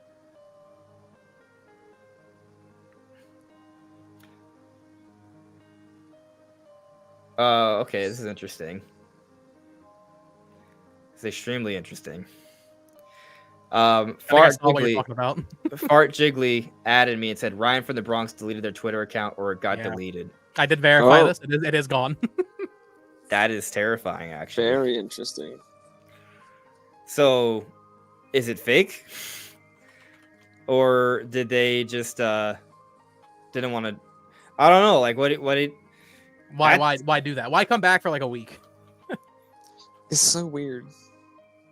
I mean, Come back for a week, post exclusive leaked gameplay of like early development Crazy Taxi and Shinobi remakes, and then dip. Okay, I guess. Very strange. yeah, I don't know what's going on. That's wild. What does it mean? I'm like, But no look, ninjas. it's been gone for a few days, actually. Oh. I don't know. What do we make of that? I don't know what to make of it. I don't know, man. I mean, I was already like Very hesitant hard to to really say. look into Midori that much to begin with, just because of all the weirdness surrounding Midori. So Yeah. I don't know. Like, why even bother? I just don't understand why you Why delete come back? things. and then You yeah, know. why delete it so soon? Yeah, maybe they were getting a lot of harassment after Maybe. what happened. Maybe they were just like, You know what? Maybe I they think- thought it wouldn't be as bad coming back, but then they realized like, oh wait, people hate me. Yeah. You know, I'll say it's that definitely in potential. the video that I made covering the subject, it got a lot more dislikes than anticipated. I got a lot of comments about it when I covered it as well. And I mean, people were mad that I covered it. And my perspective is, I mean, it's literal. It exists, right? Like, Yeah. we're not gonna ignore it just because, like, it's not a. It's when we talk about these things, it's not because we're supporting their actions, right? It's essentially a form of news reporting, right? We're like, hey, this has happened, and there is a history of accuracy here, so we're letting you know, right? That's what it's about. But I'll say that based off the amount of negativity I saw, and I was just kind of saying, hey, look, this is what happened. This is what I think, right? Maybe there was a lot of negativity that he was receiving and just couldn't handle it. Maybe Maybe couldn't handle is the right word, but not the right phrase, but they chose. I didn't not feel like to. dealing with it anymore. Right, They're like, yeah. yeah, we don't need this. Yeah. Interesting. or the other alternative, and I don't want to think about this one too much, but the other alternative is it was all a hoax and they just deleted their account because they got what they wanted out of it. But what would that be? Just another quick couple days of fame, 1,000 likes on Twitter. Makes no sense. They No, didn't make any it's- money from this. Like, right, it's anyone the who thinks fact that they that made money they- from this, they did not. It's the fact that they leaked never before seen Sega games. Like, Oh, we- maybe Yeah. they just got taken down. that is possible. That's for sure. I mean, Possible. they did just tweet those out, so maybe they actually got taken down and not deleted. I was surprised I Right. saw that footage was out there. Actually, it's like, Yeah. well, how is this guy sharing like test footage? That's not. I don't. I don't. I guess I kind of assumed that it was just really obscure, and not like, actual private information. I mean, GTA 6 had leaked development stuff, like the whole That was crazy. source code got leaked for like an old build. And were people taken down for sharing it? Oh yeah, on Twitter. Yeah. A lot of people get away with a lot of stuff on Twitter though. It's kind of like the Wild West. Well, yeah, especially now. and GTA 6 is like Especially the now. biggest game in the world. So I mean, it's Yeah. definitely possible that Sega was like, "Nah, we're not doing this anymore. Maybe. We're not playing ball with you anymore." Yeah. From the Bronx. Oh man, that's the other thing. If anyone has a target on Ryan from the Bronx, it would be Sega. That makes that's Persona a good leaks. point. Yeah. I guess there's a lot of possibilities here, and my only concern is that for me, right? Like, oh, was this person fake? That's not necessarily why they did. I mean, I don't even think that makes the most sense. Like, if they were fake, why delete it? Really, just keep it going. Yeah, I think it was legit. Yeah. And I obviously you gotta take everything with a grain of salt, analyze it carefully, but Oh yeah. Right. I trust the information they had been putting out Yeah, and until I'm proven wrong on something. But I don't think they've really said anything that no, has been questionable. but So- I think the point still stands that we'll have a better idea by the end of the month. Yeah. Yeah. Because they were adamant about September for Switch 2. So even Yeah. though they deleted their account, they can't hide from that. The proof may not be there anymore, but we saw. Well, we made videos on it. Yeah, it's in my video. The screenshot we have footage, right? Yeah. So Count there's 4K. proof. can't be running away. Yeah, it exists. Anyway, let's see what other bombshells the chat has for me. Earthling believes that the reveal is not imminent. Only time will tell. Also, imminent is still technically a relative term. Yes. But, I would say before the end of October I would put under the imminent category. Although I'm thinking, as I've said, as literally the title of this live stream says, I think it's next Within 10 days. That's what Yeah. I'm feeling. Yeah. And even here's the thing. Worst case scenario, I feel like is January. Because we know it's getting announced before March 31st. I guess the true worst case scenario was March 31st. But to me, that would at that point be January. Like, I actually don't feel think like they'll wait anymore. January would be in poor taste. Because if you're going to wait until after the holidays, also you might as well wait until after true. the It's just holiday like returns. Yeah. Right. Yeah, that's fair. Yeah, That's so true. February to me Sure. seems January was a little okay bit last time cool. because we already had the reveal trailer. Right. But That's fair. here's That's fair. here's the other weird thing though. There are no Nintendo games for February or March yet, and it doesn't look like we're getting a normal Nintendo Direct. All signs point to there not being a normal Nintendo Direct, and those games haven't been announced. And they could just be social media drops. That would happen soon, but to me, I almost kind of feel like we're not going to get a big game in. There might be something small that comes out in February, but I almost feel like Kirby. maybe. I was confident Perhaps. until that partner showcase happened that Kirby Yeah. would be like the February thing, but now I'm not so sure. Yeah. But I guess what I'm trying to get at is I almost kind of feel like March 2025 is still on the table. For the release, yeah. I mean, Yeah. I think March, April, probably that's like a 60-40 thing or like a 60-30 thing, and then 10% May. I think May is the least likely of the three. But I'm on the same page as you, but I mentioned to you the other day on Twitter. I'm like a 5% February guy. oh yeah. Yeah, That'd 5% be crazy. February. Like, it's be not wild. impossible. Well, Like, I if you mean- can come out March, you can No. come out February. We're talking about maybe not a big game in February. I was thinking, since we didn't get a Pokemon Presents in August, like, I mean, is it possible we get one soon? Like, maybe October? Maybe would be- Legends EA is the would February be- game? That is It would be possible. It'd be weird. It would be unheard of. But also, Pokemon is in completely uncharted territory at this point. Yes, So the thing is, there's almost no reason to think that the Legends ZA is coming out February, right? And the reasons for that, one, They didn't say early 2025. if you look at the history Yeah. of Pokemon Presents and Directs, they don't happen this late into the year, right? I think there's two exceptions. One was like a Pokemon Go thing. I don't even remember what the other one was. I have to go back, but it was like not a main presentation, it was something side. And in more recent years, they've had the presents like right before Pokemon Worlds. And if they didn't, it's because Pokemon Worlds just got canceled because of COVID. But the other, I think the real reason they didn't have Pokemon Presents this year is just because there's not a Pokemon game coming out this year. And right, so, yeah, I mean, we're not getting one this year. I think that's clear at this point. But yeah. Oh yeah. Well, Pokemon's I mean, interesting because sometimes the marketing goes a little bit longer from like January to November, but other times, like sure. I was looking back, even like Black and White 2 was announced like 3 months before it came out. I'm not convinced Legends EA is like late 2025 yet. I still think first half is possible, and people are in chat are talking. February 27th is Pokemon Day. That's a Thursday next year. Yeah, that's when there'll be a Pokemon Presents. Right, but wouldn't it be cool if they actually released a game that day? They've never. I guess the first time they did that was, and that is also the 30th anniversary, right? Or no, 30th anniversary is 2026. So but that could it would be interesting. I do not think it's happening at all. I feel like it's gonna be a cross-gen game on Switch too.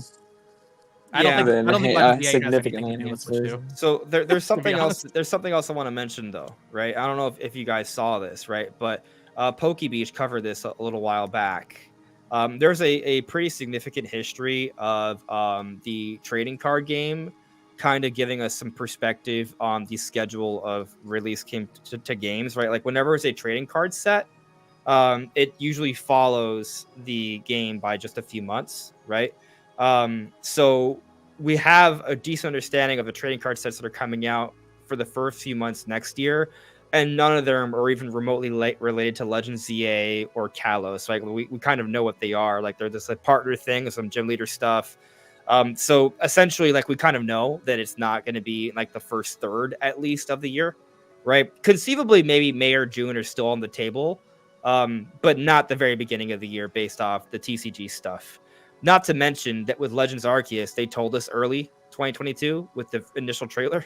They have not said anything like that with EA, right? So I think all signs are pointing towards that very earliest, like a May release. But you know, at that point, probably holiday. Right. I don't know unless they're doubling up next year. I don't know if you saw the trademark for TCG stuff of it was I can't remember the name, but it was like Black and White themed sets are coming out, or they were trademark for the TCG. That's weird. Black and White. I don't know. Yeah. I mean, weird. But also, we've been talking about Black and White remakes for that was happening. Remember the Black and White remake stuff like before the Presents? Yeah. Yeah. I mean, hey, if they're doing a Black and White themed TCG set, that's pretty concrete evidence, I would say. They don't do TCG sets just based around old games for no reason. No, Black and White TCG set that is. It goes. If that is truly going to release, it was trademarked. We haven't like seen product photos or anything. We don't know when it's coming out. But yeah, I don't know. It's tricky. I mean, it could be a sign that there's no way, because they're not going to go 5 years without because the thing is we're already like after Legends EA. Well, no, that's what I'm saying. I think they've doubled up in the past with Legends Arceus and Scarlet and Violet in the same year. If they get Legends EA early enough out next year, I mean, they feasibly could have some sort of remake. Suggesting maybe ILCA is making a Gen 5 remake. Yeah, I think that'd be the likeliest scenario. Maybe it could be someone else. That's possible. For November, then Legends EA is, like you said, maybe like May. But if they have a November game also next year, they probably would have Legends EA as early as possible. I think I'd be a little disappointed by that, but I guess I can't outrule it. No. Yeah. Interesting. They were rewarded quite well when they released the Diamond and Pearl remakes, Legends Arceus, and Scarlet and Violet in a 12-month period. Yeah. And it does seem like they're really taking the feedback to heart, which is great. But I wouldn't rule it out that they might. Right. I mean, the other thing is if it's outsourced, it doesn't impact their development at all. Yeah, exactly. Right. So it's not like a bad sign. It's just hey, we can make money by hiring another team to make this project. Yeah. And Ilka's big. Even if they are doing Brothership, they are a big team. Yeah. So. Yeah. I mean, we'll see what happens. We're talking about holiday 2025, though. I think it's a little early to be really speculating on 2 Pokemon games releasing next year. Yeah. Yeah. We'll see. But I'll just say that I'm not convinced Legends Z is a holiday game either. Like that, I think it's somewhere in the middle. You know, yeah, because I'm also kind of taking into account that like I think it is going to be factored into the Switch 2 marketing, right? I think so as well. Now that doesn't mean like it's going to have this big beefed up version. I think there might be an enhancement, but I just like even if there isn't an enhancement, I still think they're going to release it with Switch 2 in mind in some way. If that makes any sense, because it's still going to be backwards compatible. Some people may just want to play it on their new system. I think they will have some enhancements for the system because I think it will release late enough to where it will launch on both at the same time. I just don't think they're gonna put like a ton of effort into it. I don't think it's gonna be like world changing, but like less pop in, high resolution, maybe 60 FPS, and that'll be about it. Okay. Yeah, I mean, I will welcome some enhancements. So this is, I think, an interesting statement from It Approaches. They aren't doing a direct for a console. But why not? Well, okay, why not? But also, did we even say it would be a direct? You said like a presentation. Yeah. Yeah. Even if it's a pre-recorded presentation, they don't have to call it a direct. Although I would argue they probably will this time. Even if, okay, like I was saying, okay, maybe 3-minute, 5-minute console trailer reveal, whatever, like we got in 2016, then a direct after. The direct brand is so strong now that I don't think there's really any worry about like. Oh, the direct brand's way stronger now. Exactly, dude. If you look at the views of directs, and even 2017 after the Switch came out versus now, the direct brand is so strong. Nintendo's gonna break the internet just by announcing Switch 2 Direct. So like, bro, it's two. Oh yeah, it's the two best keywords. Right. So like, on the one hand, like I understand they don't really announce hardware that way. That brand is so strong now that I wouldn't be surprised if they did. So they announced the museum in a direct. Right. They announced the location. They announced the movie stuff in a direct. They've given us a Super Nintendo World Direct. They have all kinds of game directs. Like, so I mean, why do we draw the line out of game? You know what I can promise you? They're not going to do a live show like in January 2017. That was a disaster. Yeah. The translator. They're not going to do that again. That's for sure. That was rough. I forgot about that. Yeah. So while it might not be called direct, although I would lean towards it being called direct, at the very least it's going to be pre-recorded. Bro, just whatever call Nintendo Switch 2 Direct. Yeah, I think that'll break the internet. So yeah. And once again, and even then, that would still, despite the direct branding being so strong as it is now, that would just make it even stronger. It's like, oh, we announced consoles in these now. Well, okay, but let's well, yeah, because so even if they don't really after this, like maybe they don't have a revision announced in a direct at all. Simply by doing this at one time with all this, we're gonna talk about it for years. Oh well, there might be hardware in this direct. Hey, Switch 2 Lite, it could be in the direct. Switch 2 Pro, like people are gonna talk about it, right? So it's gonna give us a lot more license to do that. But let me ask you guys a question though, with kind of this thought process in mind. Like, if it is a direct, how do they title it? Because they can't give us the name in the direct. Well, okay, so after the direct airs, they can change the title of it. But the night before, whenever that's announced, it can be like the night before. They could be like, tune in tomorrow for a special Nintendo Direct focusing on the Switch successor. They won't have to have the little disclaimer being like, there will be no mention of Switch successor this time. It'll be tune in to find out about the Switch successor. So when I click on that live stream, what is it going to say on YouTube? Like the title, like Nintendo what am I gonna be able to read? I guess. Yeah. Switch successor reveal event. Yeah, and then they just change it right after. Change it to Switch whatever name reveal event. Yeah. Assuming it's a direct. I mean, I think it makes sense to just. I don't know. I mean, how often does Nintendo have a direct where we don't like know what it is? You know, like. Yeah, that is a little weird.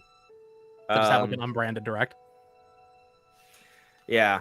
I mean, this may be the argument for why it won't be a direct, because the messaging won't be as concise. Yeah. They could. I mean, they could be like the Nintendo Switch successor direct, I guess. I mean, maybe it's not a live stream. The Switch reveal wasn't a live stream. They just post it. You see the title of the console and the YouTube title. That's what happened. Well, and so. I guess my thing is that I'm thinking that's gonna be a bigger thing. If it's just a trailer, then it's just a trailer, and then it's not a direct anymore. Well, no, we've had direct minis that just get posted, not even premiered on YouTube. Yes. So it's possible they could just do the same thing. That they just drop like a 10-minute non-live stream direct. We're gonna be refreshing 9 a.m. or whatever. I mean, outside of it being a direct, that's what happened with Switch in 2016. And it's just gonna say like Nintendo Switch Nova direct or something. That's what happened before. I don't think that's that unlikely. Switch Nova first look. You'll see that name and you'll be like, "What the fuck?" Switch Nova, holy crap! Nova, they're going crazy with this one. Yeah, it'll be extra wild. if that's the name and I just accidentally leaked Switch it. Nova. Yeah. Yo. People be like, "Yo, he said this." No one will say it. I mean, You heard maybe it they'll here follow Sony's first, playbook guys. and do the Nintendo technical presentation. Well, I missed that because you all spoke at the same time. What Sorry, happened? Brandon. Go ahead. Oh no, I don't even remember what I said. It was just just go on. We're yapping. Okay, what did you say, Bo? I was saying maybe they'll follow Sony's playbook and call it a Nintendo technical presentation. That's what they called the PS5 Pro event today. So. Vomit. I felt like that like the introduction wasn't hype. Like it was just weird. It was just Very low key. Mark Cerny's coming out. Very low We key. knew everything that he was saying already. Right, like it had all been the way leaked he for said it months. is like they kind of knew it wasn't a surprise. They're like, hey, so this is the specs for the thing you already knew existed, but we're not gonna literally acknowledge you knew it existed, but we know you knew it existed. Yeah. I'm not sure. I don't think a single thing he listed in the specs was not known information. I don't think we saw anything new in that presentation at all, except the price. The price and the SKU is the only thing we weren't exactly sure on. Yeah, I'm still thinking about what they're gonna call the name of that direct. Anyway, I guess we'll find out maybe next week. Kenji Soar with the super chat. Thank you for the super chat, Kenji. Kenji says, because it would be so easy to spot, that's the problem. Because they just need to put in at the end, we won't show news about the successor. That should be the title, right? We won't show news about the successor Nintendo Direct. Because they're gonna then argue it's not actually the successor, it's a third pillar. Yeah, it's a third pillar. It's Oh, actually the yes. 3DS successor. Yeah, Right? there you go. That would be crazy, actually. That would be the most left field cool thing. I don't know how it would feel. It would depend on what it is. But that would be interesting. That would be very interesting. So, guy who don't know Atsby here, do you think COD eventually coming to Switch 2 is suggestive of the system having hardware specs comparable to the current gen systems, Xbox Series X, PS5? Call of Duty I guess PS4. Say it again. Call of Duty is still on PS4. So yeah, It just needs to be as powerful as a PS4. I think it'll be more powerful than the PS4. I agree, but Yeah, Call of Duty does not need to run on a Series X. It can run on the Xbox One. Still, right. Yeah, Brandon left. He must be he's out of upset. here. Yeah, That's he don't probably like it. me saying that. Yeah, he's like, Call of Duty talking. I hate Call of Duty. I'm sure he'll be back. Yeah, I mean we don't think it's gonna be as powerful as those systems. Yeah, but we also don't think it needs to be. Somewhere in PS4 Pro territory, I think is. Yeah, PS4 somewhere Pro in there. is to Series S territory. Yeah, Like, and yeah. that's enough to run Call of Duty. And Call of Duty, as far as we can tell, is going to keep releasing on PS4 and Xbox One for the foreseeable future. Sure. So Yeah. it'll work. I mean, if it's on PS4, you could pick. I do wonder how they'll handle the compression of the file for Call of Duty. Maybe they'll. I don't know how they'll work that out. I guess I'll just be like, yeah, I got a 2 terabyte SD card. I guess. Well, we don't know how we don't know about those cartridges, right? They might be something special. Maybe. Yeah. Shogunate. Quick correction, but Monster Hunter World didn't have a release date until the 3rd trailer. Oh, was I spreading misinformation on the stream? Oh no! Not again. How could you? Is that true? I thought because it was announced at E3, what 2017? I thought it had a date. Maybe it was just a window. Could be. Yeah. I'm gonna have to look into that. I'm not sure, but it's definitely worth noting. Regardless though, I think your point ultimately stands though that we've been talking about Monster Hunter Wilds for a while with no release date. Yeah, it's been Like, announced for 10 months. Yeah. It is strange. People have played it. I also kind of think we're gonna get a release date at Tokyo Game Show. I agree. It's possible. Yeah, which may Makes very sense. well be after the Switch 2 reveal, where they're also like, yeah, coming to Right. Switch 2. Yeah. Yeah. Nintendo Prime in the chat. What's up, buddy? Rico Lee. I imagine they'll show a bit of 3D Mario for sure. It's been so long, and they'll want a big single player game to get people excited. 3D Mario makes the most sense for that to me. Yeah. Yeah. I agree. The only reason I have some kind of doubt or consideration for other possibilities is that we've maybe heard that there might have been some issues getting 3D Mario ready. This is from Nashweedle though. And even then he wasn't clearly stating what it was. But he also was suggesting that they're now getting a presentation ready. So, we'll see what that means. Maybe it was the other way around. Maybe it was Mario Kart. I don't know. Either way, Mario Kart 3D Mario, I'll be happy. Nintendo Prime, Necrofeliba just said today it's being revealed well before the middle of October. Yeah. Yeah, we're pretty close. We are pretty close. Okay, Ronnie Fazio adds me. I hope third parties also do Switch 2 updates for their games. I'd love to see Ubisoft update Prince of Persia: The Lost Crown. The new story DLC for it comes out on the 17th. Ubisoft feels like a third party that would do that. Ubisoft oftentimes, especially at the beginning of a new Nintendo generation, they're always highly supportive. So I think that that makes sense to have. I mean, they'll take advantage of the different things. They'll have games. They might even have an exclusive game that they've been getting ready for the Switch 2. They'll probably have some cross-gen updates. Yeah, I mean, it seems pretty reasonable. RNL, I do hope to see this Monolith Legacy game to come to Switch 2. Before Ryan the Bronx deleted his account, he did actually acknowledge both projects, the Xenoblade X and the Legacy game, as two separate projects being made by Monolith Soft. So, if some people were thinking that the Xenoblade X thing is happening, that Legacy isn't, at least according to Ryan the Bronx, which is why we were talking about Xenoblade X, we're doing something from Monolith Soft next year. At least one game. Yes. Yes. I mean, if Xenoblade X is early next year, I think might be possible for Legacy to be late next year. Or maybe early 2026, right?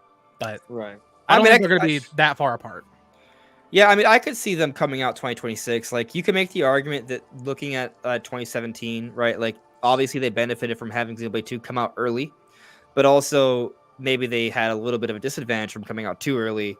Not because they didn't have the sales, but because the game wasn't as polished as it could be. Yeah.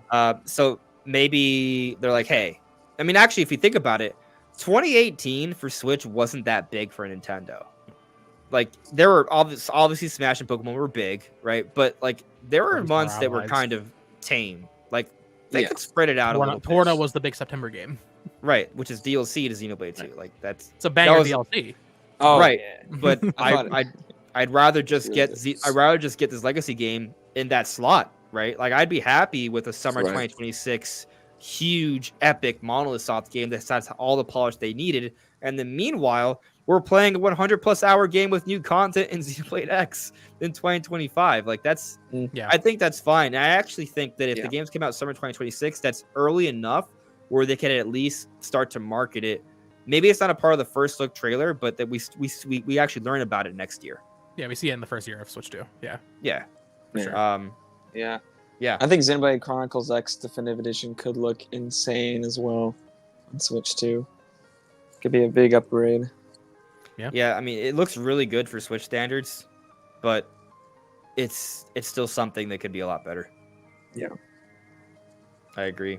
And I'm kind of excited to get like new content in that game. Like, I feel like they could wrap up the X story pretty well. Like, they could give us a second campaign, essentially. Not as long, but they could give us a second campaign and maybe on an island area that's a little bit off the rest of the world that kind of explains a little bit more of the end, which is definitely a huge cliffhanger that we've been waiting to learn about since 2015. And it's been almost 10 years. And it will be 10 years when it comes out, which actually might be nice timing for a definitive edition of some kind. You know when Xenoblade X released? April 2015 in Japan. April game, 10-year anniversary. There you go. Wow. It's lining up. Stars are aligning. That's crazy. Yeah. And that actually kind of gets me thinking, though, because that's going to be a Switch game, supposedly, with Switch 2 and enhancements in some way. Like, how Nintendo handles their kind of release slate this time around, I haven't been able to wrap my head around fully yet. Because I guess I kind of need to see how they're going to market these cross-gen versions, because, like, and if you're right about Legend of ZA and there's not a Switch 2 enhancement, like, how do they position that? Does that get in the way of do they have that and not have a Switch 2 game that month? You know what I mean? I'm talking specifically about Nintendo published titles, right? The third parties are going to come out when they're going to come out. But like maybe we don't have a major Switch 2 title every single month. Maybe it's every other month, and it's like a Switch title that's backwards compatible, obviously, and maybe has an enhancement in the off months. So there's still like a lot of games coming up for both platforms. Yeah, I mean, Andres, I think there's a chance next year is just absolutely stacked. Like, I don't know if is Xenoblade X its own month, or is it going to be Xenoblade X and then also a new Switch 2 game? I think that's possible. But where's my money? Like, you I gotta start posting 2 videos a day, Andres. I don't 2 videos a day. I'm gonna need 24 to 8 hours to a day to do that stuff and play these games. I mean, it's surreal to think, but like 2025 has potential to be one of the best years of Nintendo. Oh yeah. Since I mean, imagine trying to cover everything that came out on Switch and 3DS in 2017. Yeah. Like, that was ridiculous. Probably feel like sure that it'd be the same again. Yeah. Even if it is a lot of ports of remakes or something for Switch 1, like. Right. I mean, what's wild, we already have Metroid Prime for Legends ZA confirmed for next year, and those 2 games... Those 2 alone are huge. Right, like... Those are 2 of the biggest games to cover on YouTube. Right, like, I don't even know, like, if you have a Mario game, you have a Mario Kart game, like, maybe we're getting a little bit too ahead of ourselves. With I think Mario Kart 2026. Maybe you're right. Maybe. Could be. I mean, feel like it's been so long since 8, and the DLC I don't think took them like a ton of work. So I feel like they could have it ready, but I could also see it waiting until 2026. I think it could be ready, and they could just be sitting on it. Yeah. Yeah. And it's still moving on to DLC or ARMS 2, baby. Come on, let's go. I actually. Yeah. Or a new IP. Yeah. I think it makes sense for Mario Kart to come out in 2020. Like, I think it makes sense to come out next year also, right? But, I think having 3D Mario and Mario Kart separate by a year is fine. Yeah. But I mean, having it come out, like, having Mario Kart 8 Deluxe come out so soon after the Switch that really worked out for them. So I wouldn't be surprised if they wanted to do the same thing again. That's true. Yeah. There's just a lot of factors, right? Like, I mean, for example, like Legends ZA is a Pokemon game. Obviously, it's a Switch 1 game, but if they market a Switch 2 version, that's definitely gonna make a big difference, right? And if there is, like, I don't know, like some Nintendo content in Monster Hunter Wilds, like that's gonna make a big difference, right? If there's a Call of Duty, like these are, not Switch 2 exclusives, but they're gonna help. And I guess you do want to have some Switch 2 exclusives, and so it's gonna be interesting to balance to see like how Nintendo kind of puts that all together. But it's, I guess. The more we think about it, though, like Nintendo probably could have, instead of one crazy year, they could have 2 back-to-back crazy years. When you start to think about all the projects that could come together here, and something to be said about if Mario Kart's 2026, I think that actually opens the door for an F-Zero GX remaster that's on Switch 1, but it has a cross-gen enhanced version for Switch 2 in 2025. Like that. That'd be nice. Yeah. I'm not fully on board with the whole. Was that Nate the Hate that said F-Zero GX originally? I don't know. I don't know if he like. I'm feeling like some lines got crossed with that 99. I don't know if I fully am on board with GX. So, I would love it. I'm on the side of, I think F-Zero 99 is like they were testing. It's a precursor to another F-Zero project, be it fully new or a GX remaster. So there have been a few mumblings about F-Zero something beyond 99. It wasn't just one place. Yeah. So, but all I'm saying though is that if we have a new Mario Kart come out next year, it's hard for me to envision F-Zero coming out in the same year. Right. But if Mario Kart's 2026, I think it leaves the door open. So. Yeah. I also think the Switch 2 should be the time when we get the return of some other Nintendo franchises that were oddly dormant. Like Star Fox. Yep, there you go.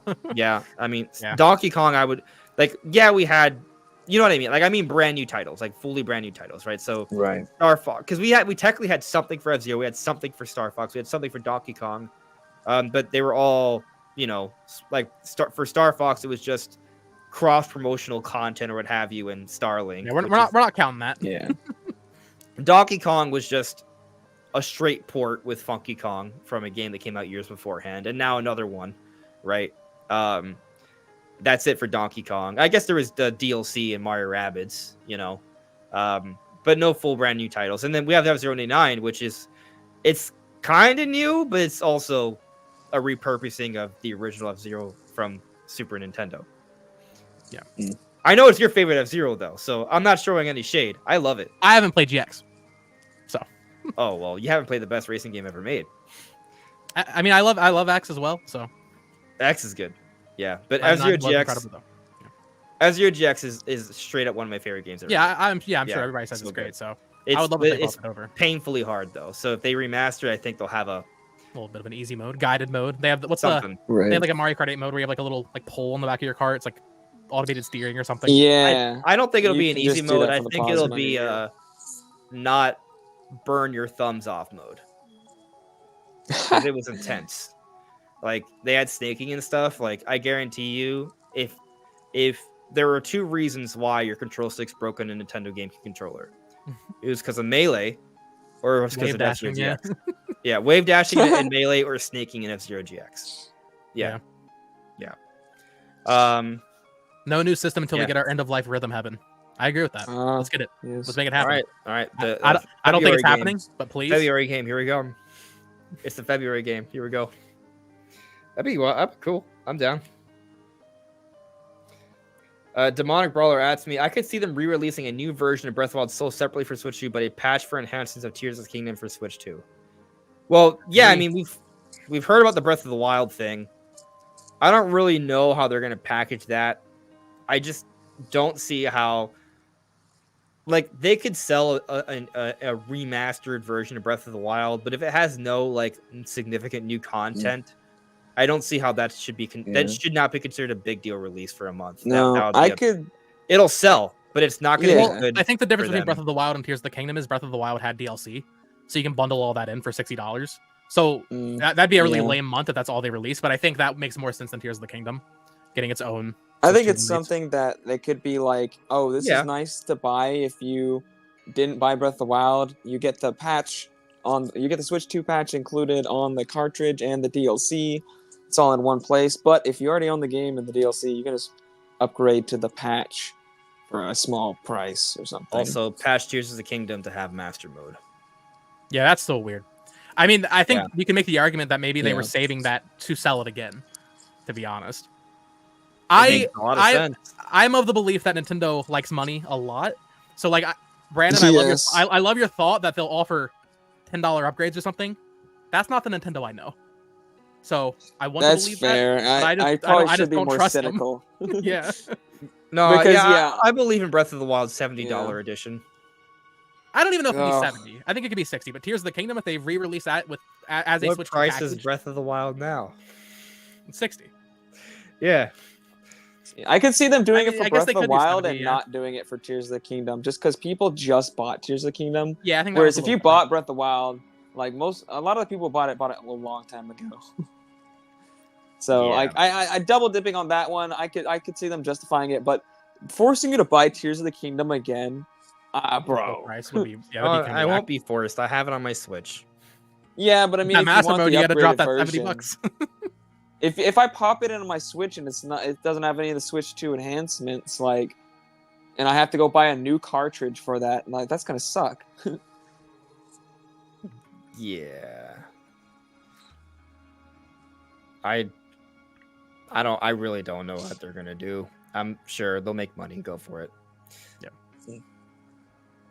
RNL asks me, I've heard from around the clock that Nintendo's calling Nintendo Switch 2 version 2. What do you think of that game? Of that name? Well, I've seen a lot of talk of that in chat. Is that something that came out today? It's like a 4chan leak or something. I mean, like, are they referring to it internally as that or something? Like, what is? In what scenario are they referring to it as this? I don't know what the context is, but I will tell you this: this name already exists. It's called the Nintendo Switch that launched in 2019. There you go, with a better battery life. Yeah, it's literally Nintendo Switch V2. Oh yeah, it's a 4chan thing. Here, I'll send it to you on Twitter. Is it worthy of note? No, definitely not. It's literally just a text thing. Pre-recorded sales trailer September 18th, approximately 9 minutes. Official name is Nintendo Switch version 2. All right, well, this is fake. Foldable dock. Yeah. What? What? Okay. Yeah, why is it folding? What's it doing? Is it or made Why out would of it do that? origami?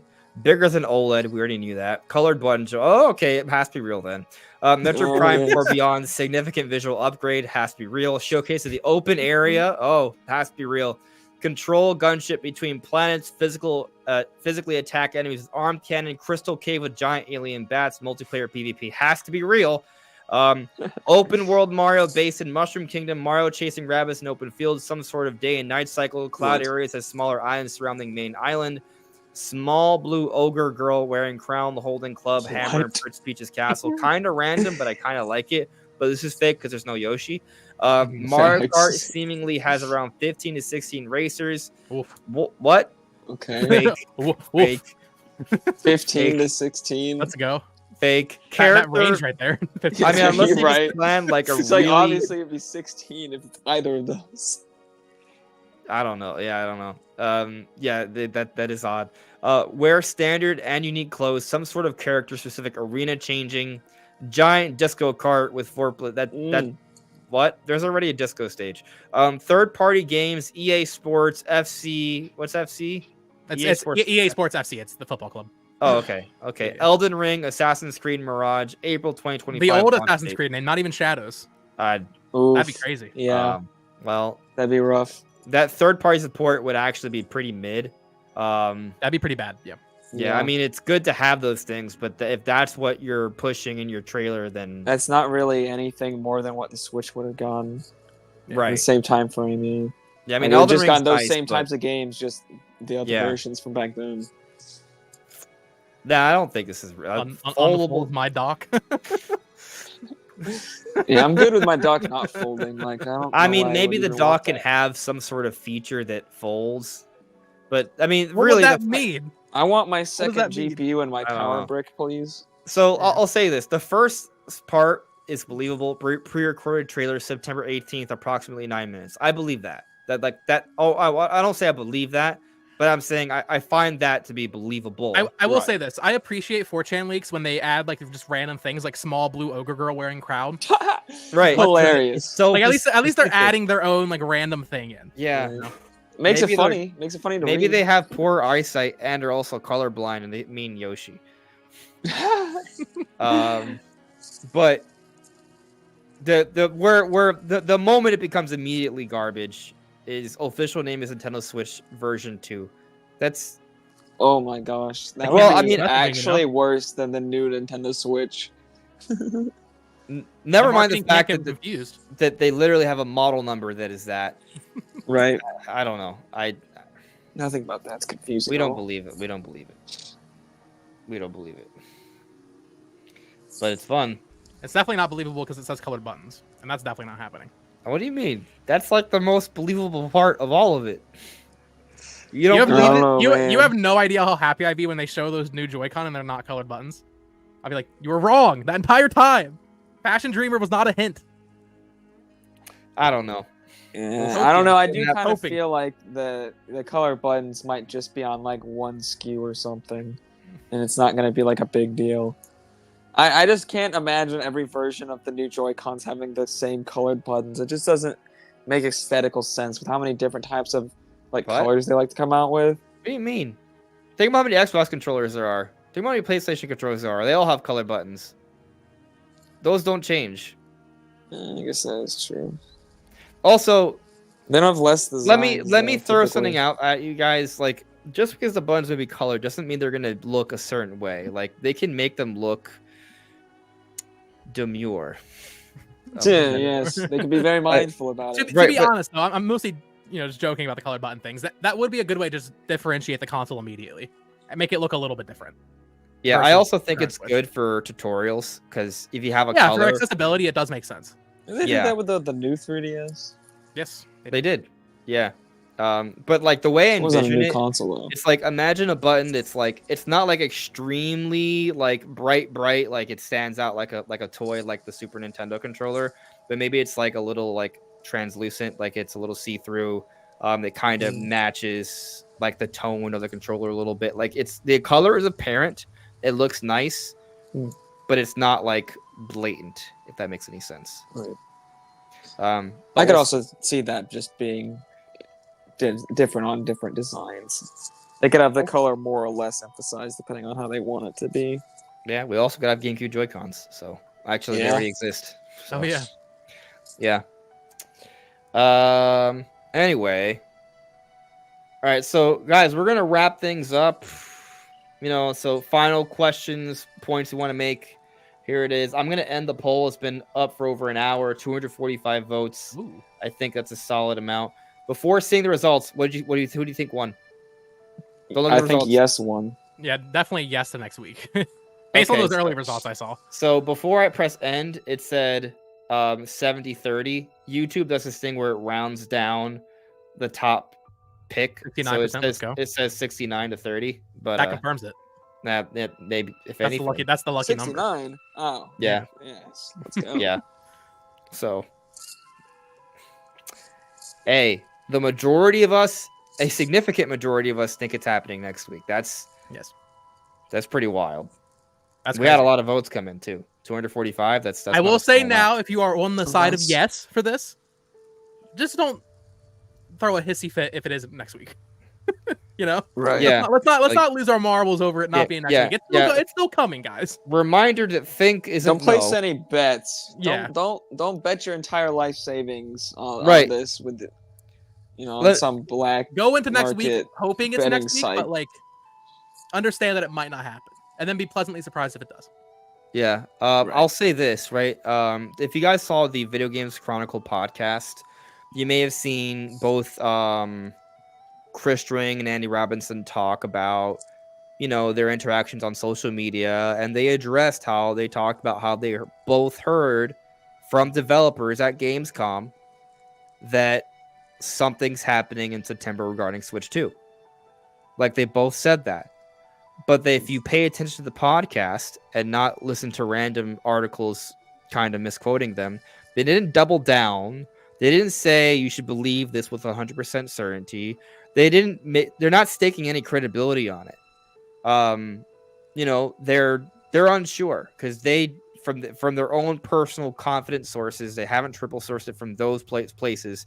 They're not putting a report out for this. Maybe they put out one in a few days, right? Because then if the reveal is next week, something might pop up soon. But my point simply is that while there are things out there that seem to be pointing towards this, right? That doesn't mean you can acknowledge that these things exist. But that doesn't mean you're like, all right, this is happening no matter what. I'm convinced. I'm staking my credibility on this and it all, right? Right. I mean, we're talking about it because we're telling you the truth. We're telling you what we think is happening based on what's going on. But the other part of the truth is we only think, we do not know. We won't know until it happens. Right. So be cautious. Taker610 with a super chat. Thank you for the super chat, buddy. I can't wait to see Super Mario Bowser's Fury 2, bro. That would be crazy. That'd be so good. Open world 3D Mario, man. Let's go. Yeah. I'm so ready for that. That's one of the reasons why I'm on the Yoshi train. I will say, playing Astro Bot, kind of making me itch for almost like a little bit more of a linear 3D Mario. But let's get this open world one first, then we can maybe go back. I gotta play. I've been playing Playroom. I want to finish Playroom. I just started playing it yesterday. Well, I played it before, but I gave up on it just for whatever. I was playing something. I was playing Elden Ring. I'm gonna complete Playroom and then I'm gonna buy the real one. It's really good. I mean, Playroom is great too. Playroom is great. With your PS5, that's crazy. It's good for sure. Like, is it how much better? What's it called? Astro? Is it just called Astro Bot? It's Astro Bot, yeah. Yeah. Yeah, my thing with Astro Bot is like it's weird. So I posted a review on my other channel, but I think it probably is game of the year. Like, I think it's my favorite game I played this year. But at the same time, there's like almost a feeling of disappointment because of Playroom. Playroom's so good, and Astro Bot just feels like it's just a full version of Playroom. Which like it's weird to be disappointed about that because like that's such a good thing, but it is just more Playroom. Yeah, so that's a great thing. So it's hard to like be upset at that. Yeah. I mean, all right. So it's more of that. It's more play. If you like Playroom, you're gonna like it. Yeah. I guess I'm just curious on is that Playroom has an 84 Metacritic and Astro Bot has a 94. So what leads to that difference? Is it just more content? Yeah, it might just be more content. They definitely do more and better PlayStation references. It's more. They carry the PlayStation nostalgia much. I'm not gonna say much better because I think Playroom did it well too. But like, you can tell while making this game, they were like very careful with how they represented every franchise, and I mean every franchise. Like, I mean, I don't think there's any Sony franchise that's not in this game, which is crazy. I heard that Final Fantasy wasn't a big part of it. Yeah, no Square Enix. I guess they couldn't get that. That is funny, the though, one major omission. It is in Playroom. Like, right, Cloud's yeah. Buster Sword is there, for I example. wonder what happened. Yeah. Maybe they thought that they got it. I mean, Square Enix is kind of moving away from being just the PlayStation. Or, I mean, they never were, but they're moving away from working as closely with PlayStation in general now. So, well, I mean, I would argue weird that not to include it though. Final Fantasy has felt very PlayStation ever since 7, decades. Yeah. Same. I mean, same with Resident Evil, which is in the game. So yeah. I mean, Final Fantasy 7 almost feels like Ocarina of Time for PlayStation fans, right? Sure. It is for a lot of people their greatest of all time, or at least for a long while it was. You know, also PlayStation fans got their Final Fantasy 7 remake trilogy, whereas we're gonna get that for Ocarina of Time. Just you watch the whole trilogy. Whole trilogy, yeah. Ocarina of Time, Majora's Mask. Please, no. Oh, okay, yeah. In that case, yeah. I thought you were talking about splitting it up somehow. Well, like, oh no. Well, we got 2, but then there's gonna be a 3rd title. It's the new game. Or it's gonna be Twilight Princess. I do think that's gonna happen. I mean, Twilight Princess is kind of like, if technically it is kind of a trilogy, because it's just a trilogy based on one timeline. Because Twilight Princess is a follow-up to Majora's Mask, if I'm not mistaken. Yeah, it is. Yes. Yeah. I got confused, right? Because it's confusing because the child timeline leads to Twilight Princess Adult Link, and the adult timeline leads to Toon Link in the Wind Waker. Cause it feels when you think about the names, it seems like it doesn't make any sense. But you just think about the reason why it's called the adult timeline is because it's when Link was an adult in Ocarina of Time. He's no longer there, so there's no hero to save the land. So Ganondorf comes, the gods defend by flooding everything, and that leads to the Wind Waker.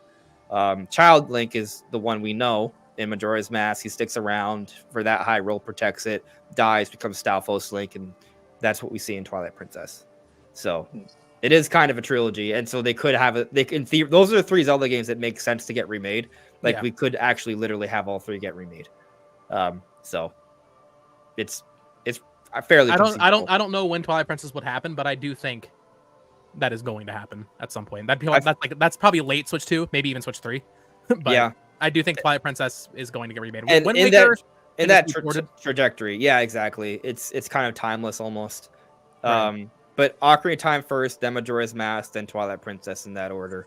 Yep. Maybe you skip Majora's Mask, but I mean, if you do Ocarina of Time, you'll have the assets. I don't think so. Might as well. And actually, let me ask you a question about this, right? Like, this is the more and more we see about Echoes of Wisdom, like, yeah, it's referencing other Zelda games, but the one it seems to be referencing the most, outside of Breath and Tears, is Ocarina of Time and Majora's Mask.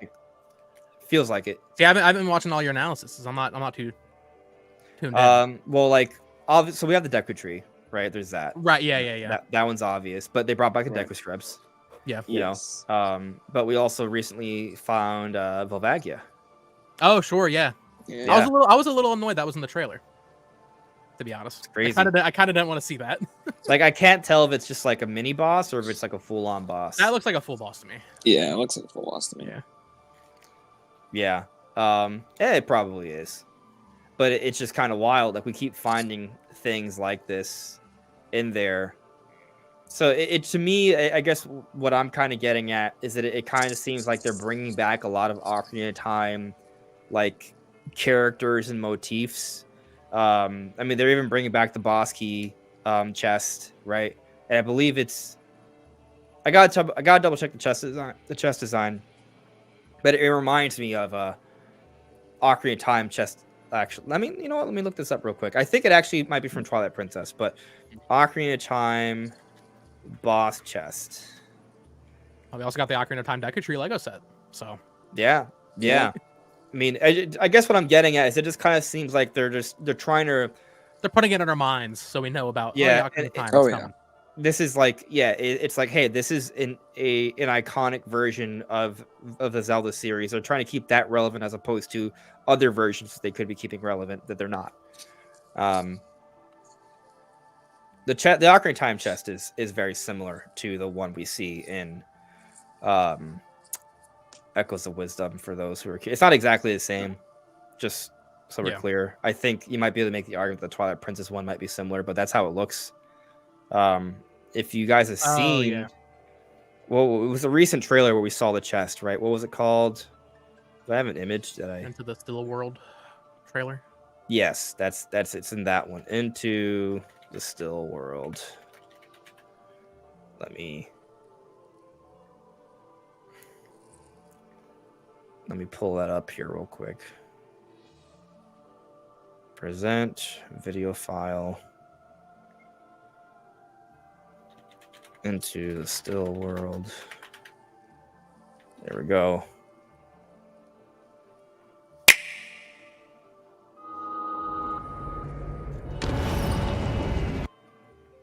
As platforms I remember at what bridge the point it was gaps. in.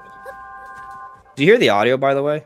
Yeah. Yeah, it's pretty loud. Oh, okay. Massive Yes, it dungeons is can loud. also be found deep We within don't really need the still audio. world. Yeah, I'm listening to the visual of the chest. Zelda will use her wisdom and I'm trying to remember echoes what part take it's on in. Enemies and puzzles that stand in her way. I don't think it was right in the beginning, so. Then Oh, but there's a part where they confront just talk about challenging dungeons. bosses to await her arrival. Yes. No. But it's not here. I think it's later. There's like a Overwhelm montage the that boss with happens. echoes, Would that be or towards the end then? combine them to find Yeah, I the think so. Volvagia? I think With before its mighty Volvagia, yeah. power, she can battle alongside echoes. This power is I don't want to accidentally skip it. Facts. I don't think we've gone to it yet, though. Gauge can be replenished by collecting I think it's after energy this point. found in the still world, so be sure to grab any you find.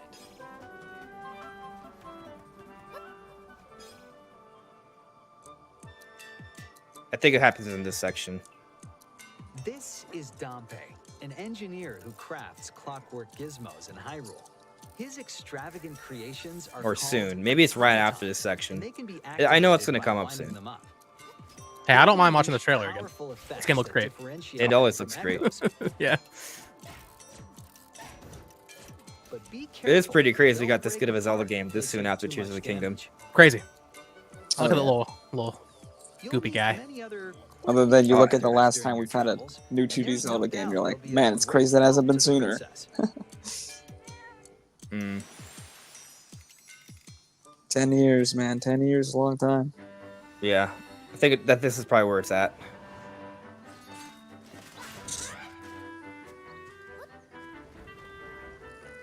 I'm just Wait enjoying for it. watching the trailer again. That's what I'm It's a saying. good I'm just like, trailer. I'm like, all right, I'll just watch this again. I've sure. seen this so many times, so for me, it's just I only kinda watched like- it one facts.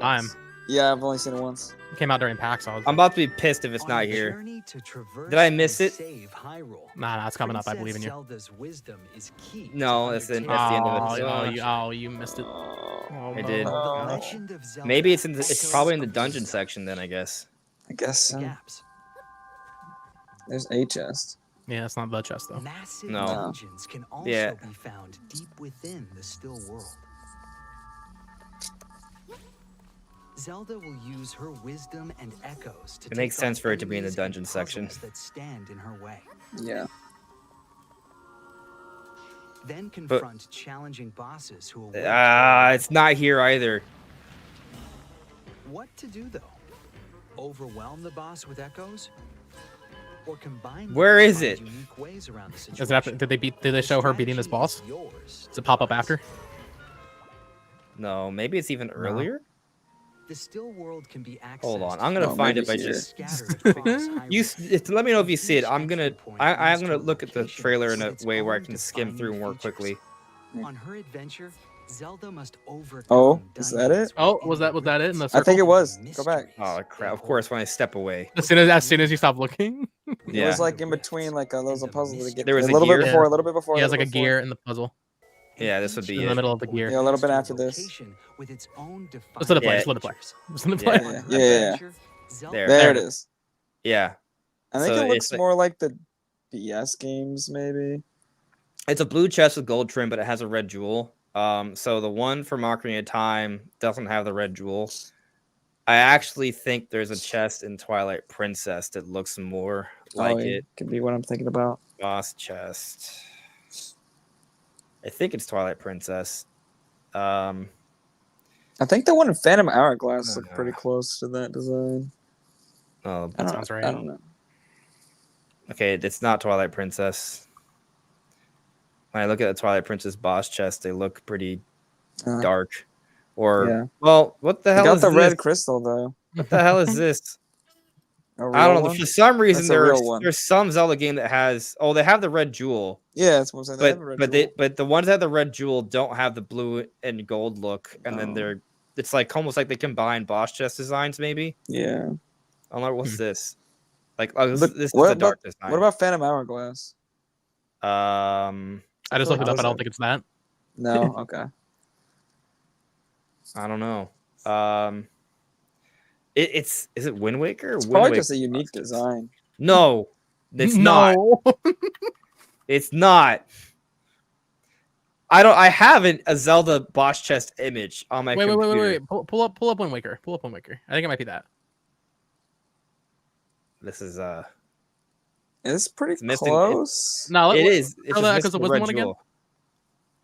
Sure. If you solve it up. I do. Must Stop playing. No. Jesus. I think it's just a different design. Yeah, I do. I do think it's just a unique design. All right, hold on. It's very reminiscent. All right, but so it's not exactly. Here's like the thing. Here's the thing.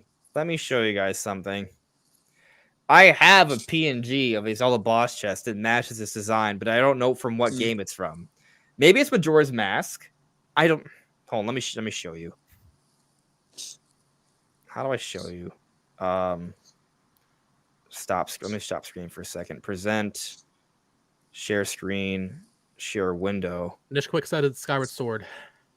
Oh, yeah, could be. That's got to be it, actually. We've literally named every Zelda game. Yeah. Skyward Sword, boss chest. I don't know about that. I don't think it's that one either. So when I share, look, this is the one for Skyward Sword that I see on Google at least. That doesn't have the blue. Oh, it's if like it was blue though. The boss, like there are some with the red jewel, but it doesn't have the blue. But let me show you what I was referring to. Here, share this tab. I have this. It's from somewhere, and this is what it looks most like. But where is it from, Andres? You got to tell us what game that's from. I found it on the Zelda website at some point. How do I search? How do I do that? Just drag it under Google. Yeah. Bro has this mysterious chest. He doesn't know what it's called or what game it's from. Reverse image. I never do this. This is how you can tell. So what do I do? Just go to images and then drag. That's what's saying Ocarina of Time 3D. Onto the search bar, and it will pop up like a little like put image here. Oh, okay. And then that is looking like a 3DS model. Image. Okay. This is it does look like a 3DS model. Oh, maybe it's a redesign. Maybe that's what it is. What if it's that could be, which actually would add more fuel to the fire of the Ocarina of Time thing. Like I was thinking, yeah, you didn't look at Ocarina of Time 3D chest. There you go. That's true. Looks like it's also a new leaf. You want to know what's hilarious? If I was thinking that this was just us kind of fooling around, I didn't think it was actually going to be more evidence. It led to something. Maybe. Kind of. Potentially. Well, let's confirm first. Ocarina of Time. Oh my god. When I search Ocarina of Time 3D boss chest, this comes up. Oh. All right, so that makes. I mean, that confirms that Ocarina of Time remake's coming out next year. I mean, obviously, that's like the only logical conclusion. Yeah. I mean, joking aside, I guess that's what it's from, though, and it is very interesting that this entire like silly discussion we've had may have seemed like a total waste of time, but let's consider for something for a moment here. We went through several different Zelda games that had different Zelda boss chests, right? And Her adventure the one that ended up being 4 was for Ocarina of Time, but the most up-to-date version of it. The one that which- Grezzo made. Right. Oh yeah. It's very intentional, I guess is the point I'm trying to say. It's very intentional. They could have picked any other boss chest design, but they mimicked the most up-to-date version of Ocarina of Time's boss chest. Which is not the most up-to-date version of Zelda boss chests. So that's I think it's interesting, at least. Yeah. Anyway, I don't think Ocarina of Time 3D or remake is happening next year. I think that's a 2026 thing, but I agree. Probably.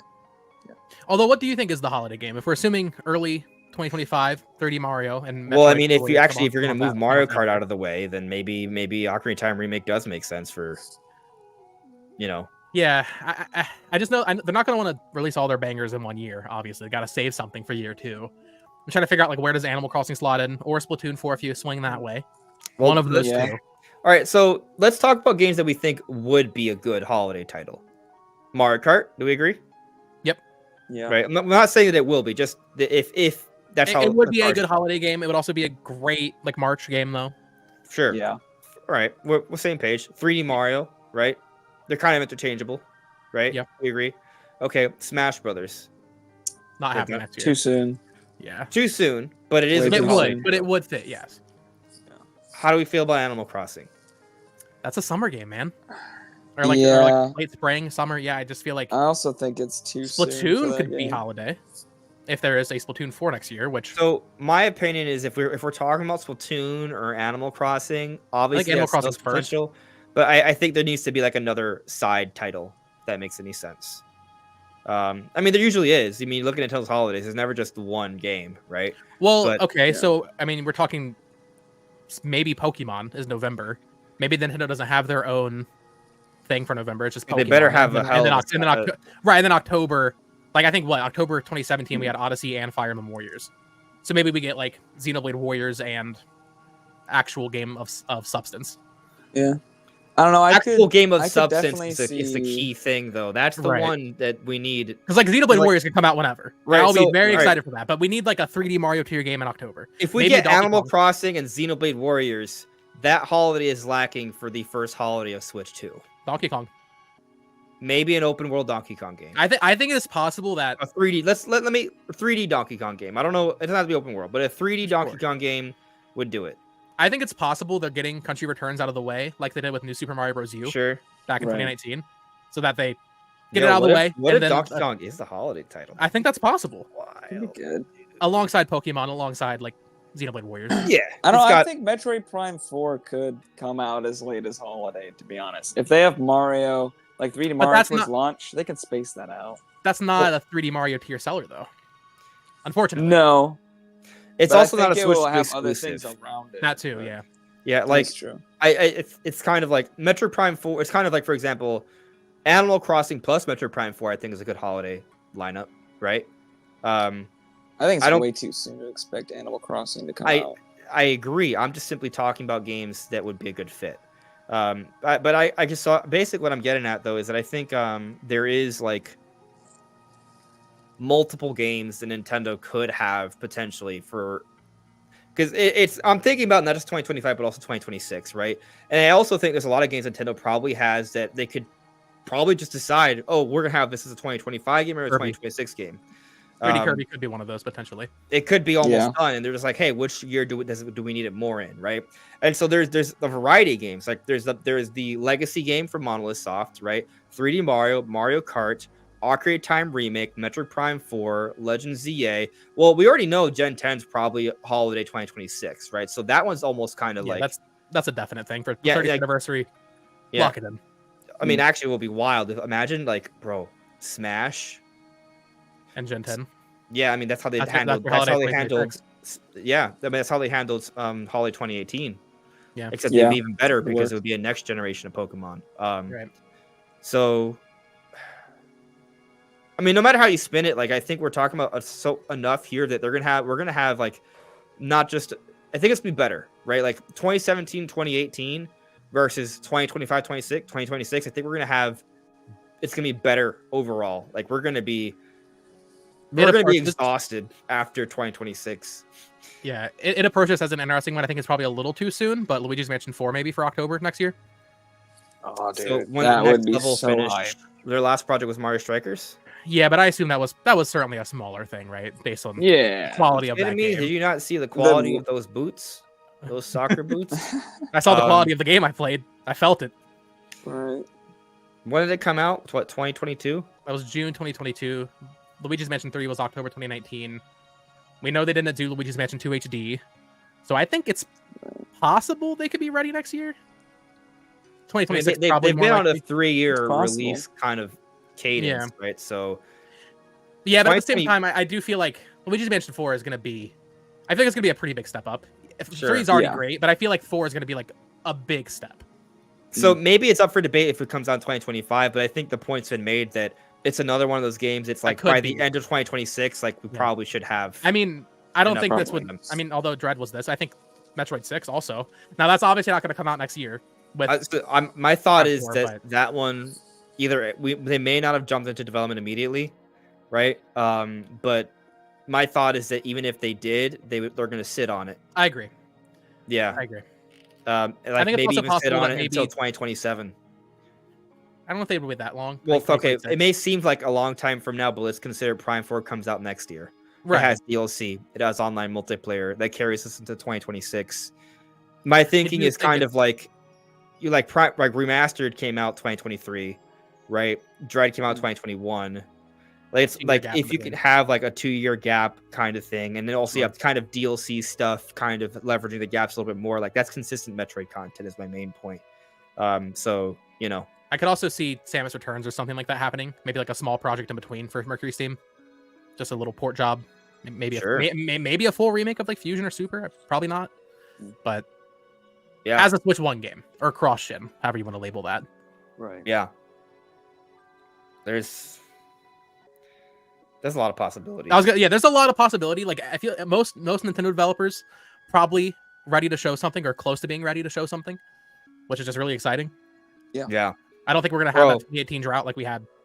With all the games we talked about, it's just gonna be insane. Like all the games we mentioned are just gonna be like insane, like it's crazy. I mean, and should we? At what point do we enter the conversation on Splatoon 4? Because like I'm really conflicted, man. Part of me feels like.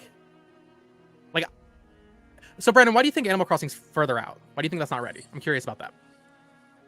I just think I do think this Splatoon 4 honestly is going to come first. Okay. I think it's just something that they can do a lot quicker than Animal Crossing.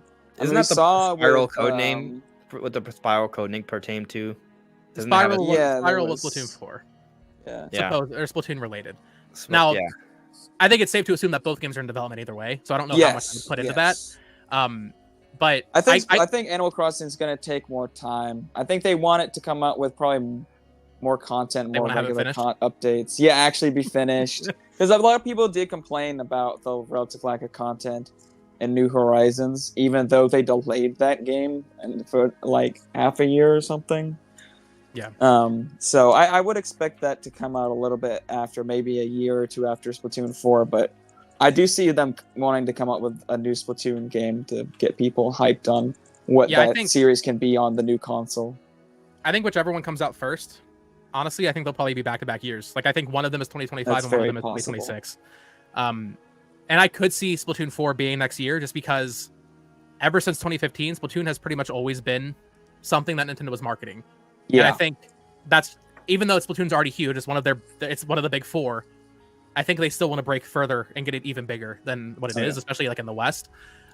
So having Splatoon 4 in that Switch 2 presentation, that's a pretty compelling way to just get people, even more people interested in Splatoon. It's actually, and even though it hasn't been that 3 long ends this week. Exactly. Right. And I mean, you look back, like, okay, we had Splatfests through 2015 into late 2016, or like mid 2016, I believe, right? Then you get Splatoon 2 teased in the NX trailer. Then Splatoon 3 with the SOS image, the Save Our Salmonids, was teased, like 2.5 years before it came out? So Splatoon is something that Nintendo's been marketing pretty consistently since 2015. I think because of that, I could see Splatoon 4 being also something they want to get out sooner. We didn't it's easy 20. I mean, I don't want to say maybe easy, but it's a good title to have in your launch year. Big multiplayer Yeah. game. I mean, Splatoon especially 3 if there's no didn't Mario come Kart out in year that one. long ago, but it Yeah. was also like just more of an iterative upgrade from 2. I mean, even 2 was more, not a huge leap from here's 1. the fact: they're I sequels. think this is That's probably what they going to are. be the biggest difference.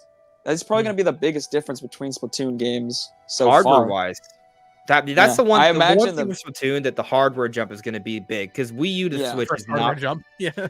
It's good. Yeah. It's going to be a real hardware jump, right? Not Right. I mean, Splatoon 3 looks I- way better than Splatoon 1, but this will be their first time really playing Yeah. with some right. more It's powerful mostly just because they've just gotten better over the years at development. Yeah. Yeah. Either way, I I- think both games are close. Yeah. Next 24 months. Now I'm now kind of thinking, I wonder if the Switch 2 has a way to bring back split screen. That was one of the cool things about the Wii U. I'm not saying I don't want to actually entertain the idea of them having a second screen, but since we're talking about Splatoon, right, it gets me thinking about like online play and just how like split screen overall has kind of died. And split screen was one of the best things about gaming growing up for me.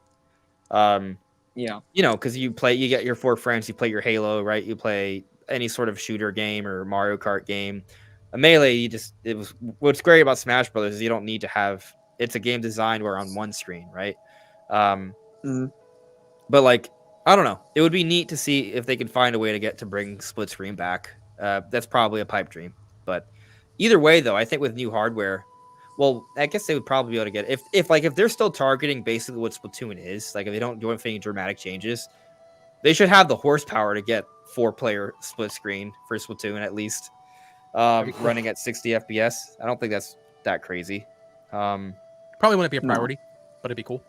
Yeah, I mean, it'd be cool. Yeah, I think they'll probably prioritize doing new stuff with the game. I think they need to do a battle royale mode.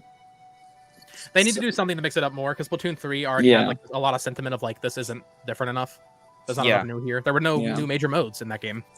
Right. So they need a new mode that people are gonna be like, holy crap, Blue gotta like this is crazy. Like honestly, like I know this may sound maybe unoriginal, but in the context of Splatoon, it would be great. Like give us an entire map to explore that maybe tells a little bit of a story, like kind of like Fortnite, right? Like you don't have to explore. You don't explore everything at one go, right? It's something you learn more about as you play different times. But there's a big map, and you can do it in your own Splatoon way. There can be a rising of water levels, which kills off the Inklings, right? You have to get creative about your platforming and verticality. There is still turf, right? It could still be a turf war, but it's a widespread turf war where maybe you're trying to restrict regions because the goal is to kind of stop other forces or squads from approaching as the water levels are rising, right? So like you can make a really cool mode that's still inherently Splatoon, but is also battle royale that has this wide. The fact of the matter is, big open areas are exciting to people, like they are. And you I can do tell a think story having with bigger that, too. maps with more people, even if they don't go for a full battle royale, like a traditional like 100-player battle royale, just having like more modes that have just more people and like more different types of modes that might other than there's not just battle royales that you can play with a bunch of people. There's other different types of game modes that people like. So they can think of something that incorporates like a larger scale mode, even if it's not strictly a battle royale. It might be a little too similar to Salmon Run, but it'd be kind of cool if they brought back side order roguelike elements for some sort of co-op mode. That'd be interesting. Yeah. Oh, that'd be nice. Awesome. That one doesn't really fit the idea of like a bigger mode, but like just evolving side order would be cool because that was really cool. Yeah. I mean, Jamboree kind of gets me excited in part because that Coupathlon thing. 20-player, yeah, that looks hype. Yeah. Like that's a fun, larger multiplayer mode, right? And I think that's kind of what obviously Nintendo's experimented with this a little bit. You look at like the 99 games, right? Like obviously they've probably experimented more with large multiplayer games than anyone else technically because it's 99 games. Now they're not as ambitious, I guess, because they're sprite-based games, but there's still a lot of concepts that they've considered, and I think they can probably do something great with Splatoon, especially with more horsepower.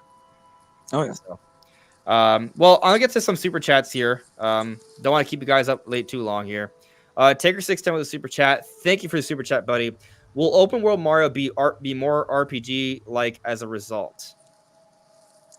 Oh, because it's open world, will they introduce some RPG elements?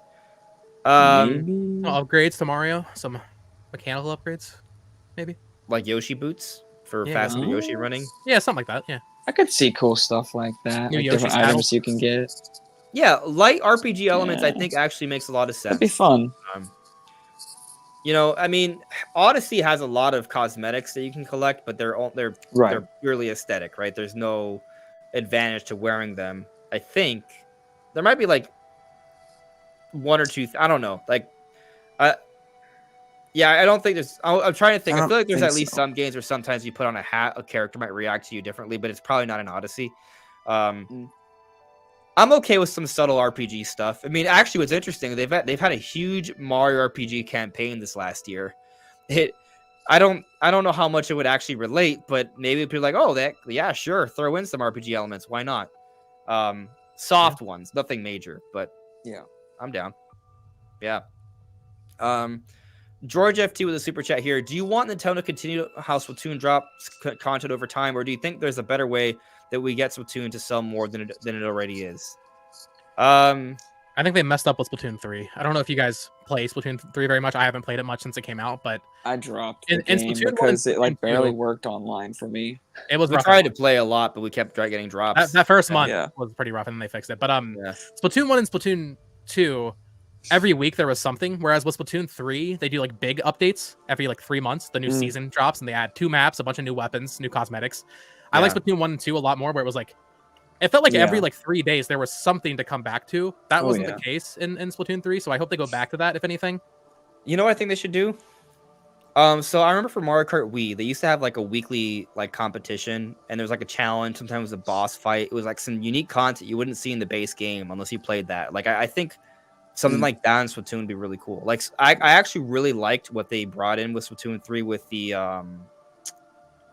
Salmonids, and they introduced the Godzilla Salmonid, right? Yeah, I thought that was really cool. But I do think they desperately need to have more maps in rotation at once. Like, please. God, 4 games in, can they fix the rotation? 2 per mode? It's crazy.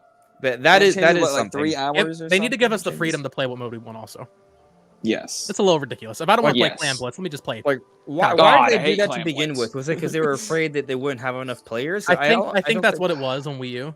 But then on Switch, there's no reason. Like exactly. I think it's just to keep you needing to play the game more times to get the content. So it keeps people's subscriptions longer because they're like, I can't play all the content I want at any time. I have to wait for it to be available. I think the how Call of Duty handles it, right? Like I think technically you pick your mode that you want to play, right? Right. And in terms of the map selection, you pick some, and that's just kind of how it is. Or like how in Mario Kart works. Like technically every stage is available, and you vote, and you just keep. That's how it is. Like now, if you want to play your own, and maybe you can host a custom. You know, if you can do that with your friends or what have you, right? But in terms of like the typical, just jump in, right? Like there's a voting system, but everything's available. I think that makes a lot of sense. What I was getting at though is that I would think it'd be cool if they could have a weekly event where there's something going on that keeps you coming back. Maybe it doesn't have to be weekly. Maybe it's monthly. I mean, I know they have the Splatfest. Yeah, the Splatfest. But I guess I'm just talking about like some sort of unique content. You know. I mean, the Splatfest did have unique stages in. Did that start in 2 or 3? I don't remember. Was that in all of them? I don't think that was in 1. It was definitely in 2. It was definitely in 2. Yeah. Yeah, it'd be cool to have more like just weekly things to come for, even if it's just like play a little bit, do some daily challenges, and you get like a new player banner or whatever for your name. Like just something to keep you coming back. Yeah, I mean, I also don't have that much to complain about with Splatoon. Like, I like it. I think my only issue with Splatoon 3 was just the online drops because the game was good. So I mean, they fixed that pretty quickly, at least for me. Yeah, and if they have some unique modes like what we talked about, I think that would make a big difference. So, yeah. But let me just check in with the chat for a little bit here, the normal chat, and then we'll close things out unless there's something else crazy you guys want to talk about. Let's see here. I don't know if I don't know if I just read this to myself earlier, if I read it out loud, but Demonic Brawler added me and said that he had found a boss chest is almost identical to Majora's Mask 3D. So I Googled it. It's also in that one. I actually saw screenshots of it in the gameplay, so it's possible that maybe it's not like that in Ocarina of Time 3D, but it is in Majora's Mask 3D, although I kind of feel like it's just probably both. I could go back and check, but yeah. Either way, I think it's significant Right. for our Ocarina of Time remake argument. Yeah.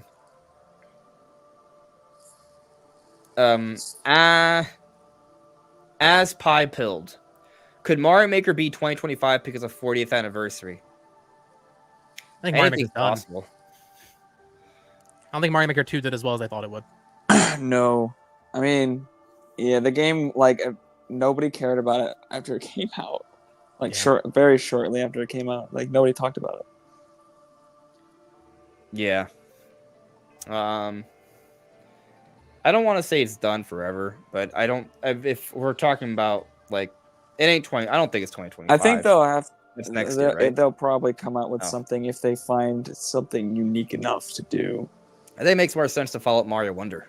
Yeah, Mario Wonder, Mario Wonder 2 come out does offer a lot of new stuff. Yeah. So maybe they can make something really good with that. And here's the other neat thing: Mario Maker 2 still exists on Switch.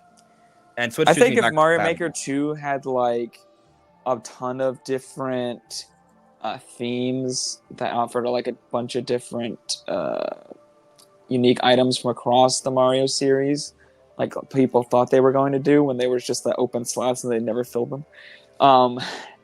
I think it would have done a lot better if they had like supported the game and like kept adding content.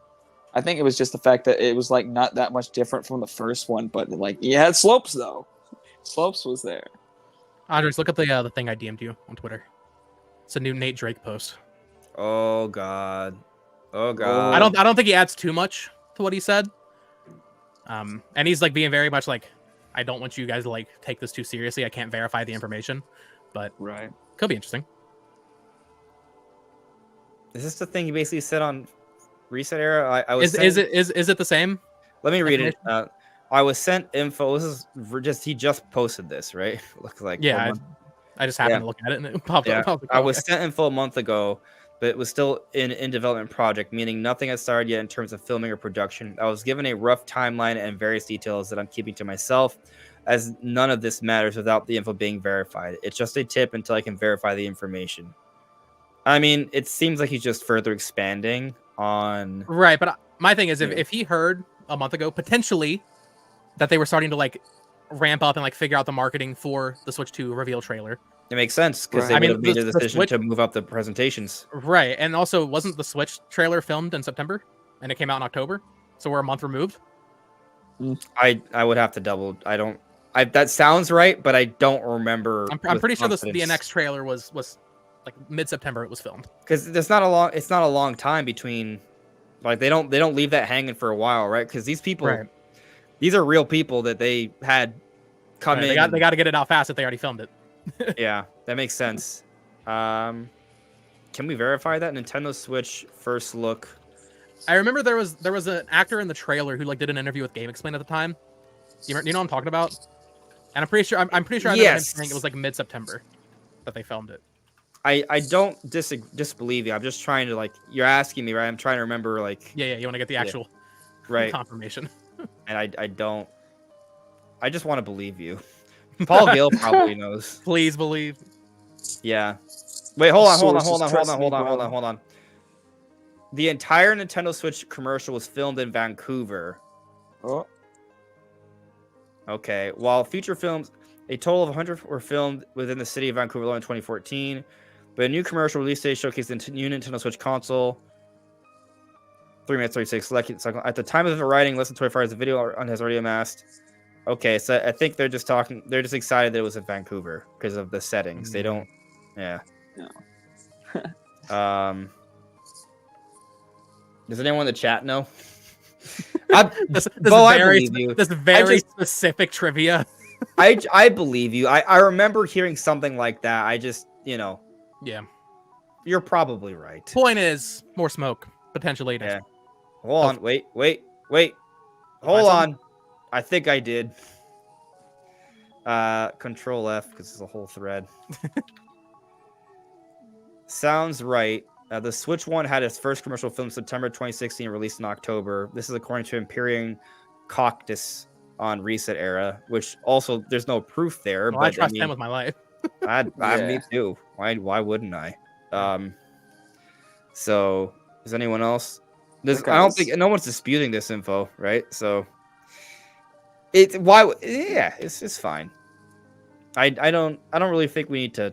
If you find something, great, but I think that's good enough to believe it. It's confirmed. It's next happening. week, September 19th. Yes, sir. Yeah. Andres is betting his channel on it. No, I'm not. no, I'm not. I just got to 40K, bro. I'm not gonna give it all away that quick. Yeah. Shoutouts to Lex in the chat, Captain Doge. Hello there. Wilberforce Wooster says, I don't think they would film and just leave it in the can for months. Yeah, it's something like that's a month at max. It's too important to just leave there. Like that's too easy to have something slip out there. So yeah, I think 4 weeks is like sense. the absolute maximum that they would sit on something. I think we just gotta accept reality, guys. Switch 2 reveal next week.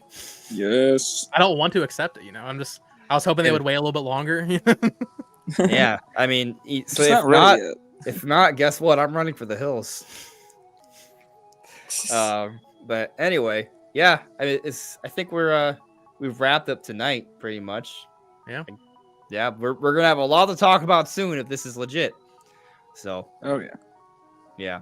Anyways, guys, make sure to check out Bo. His channel is linked in the description below. Bo Talks Games. Actually, you have a second channel as well.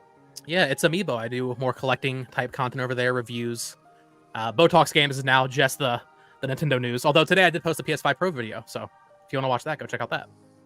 Nice. Yeah. So for sure, check it out. But Brandon exists. He's on Twitter.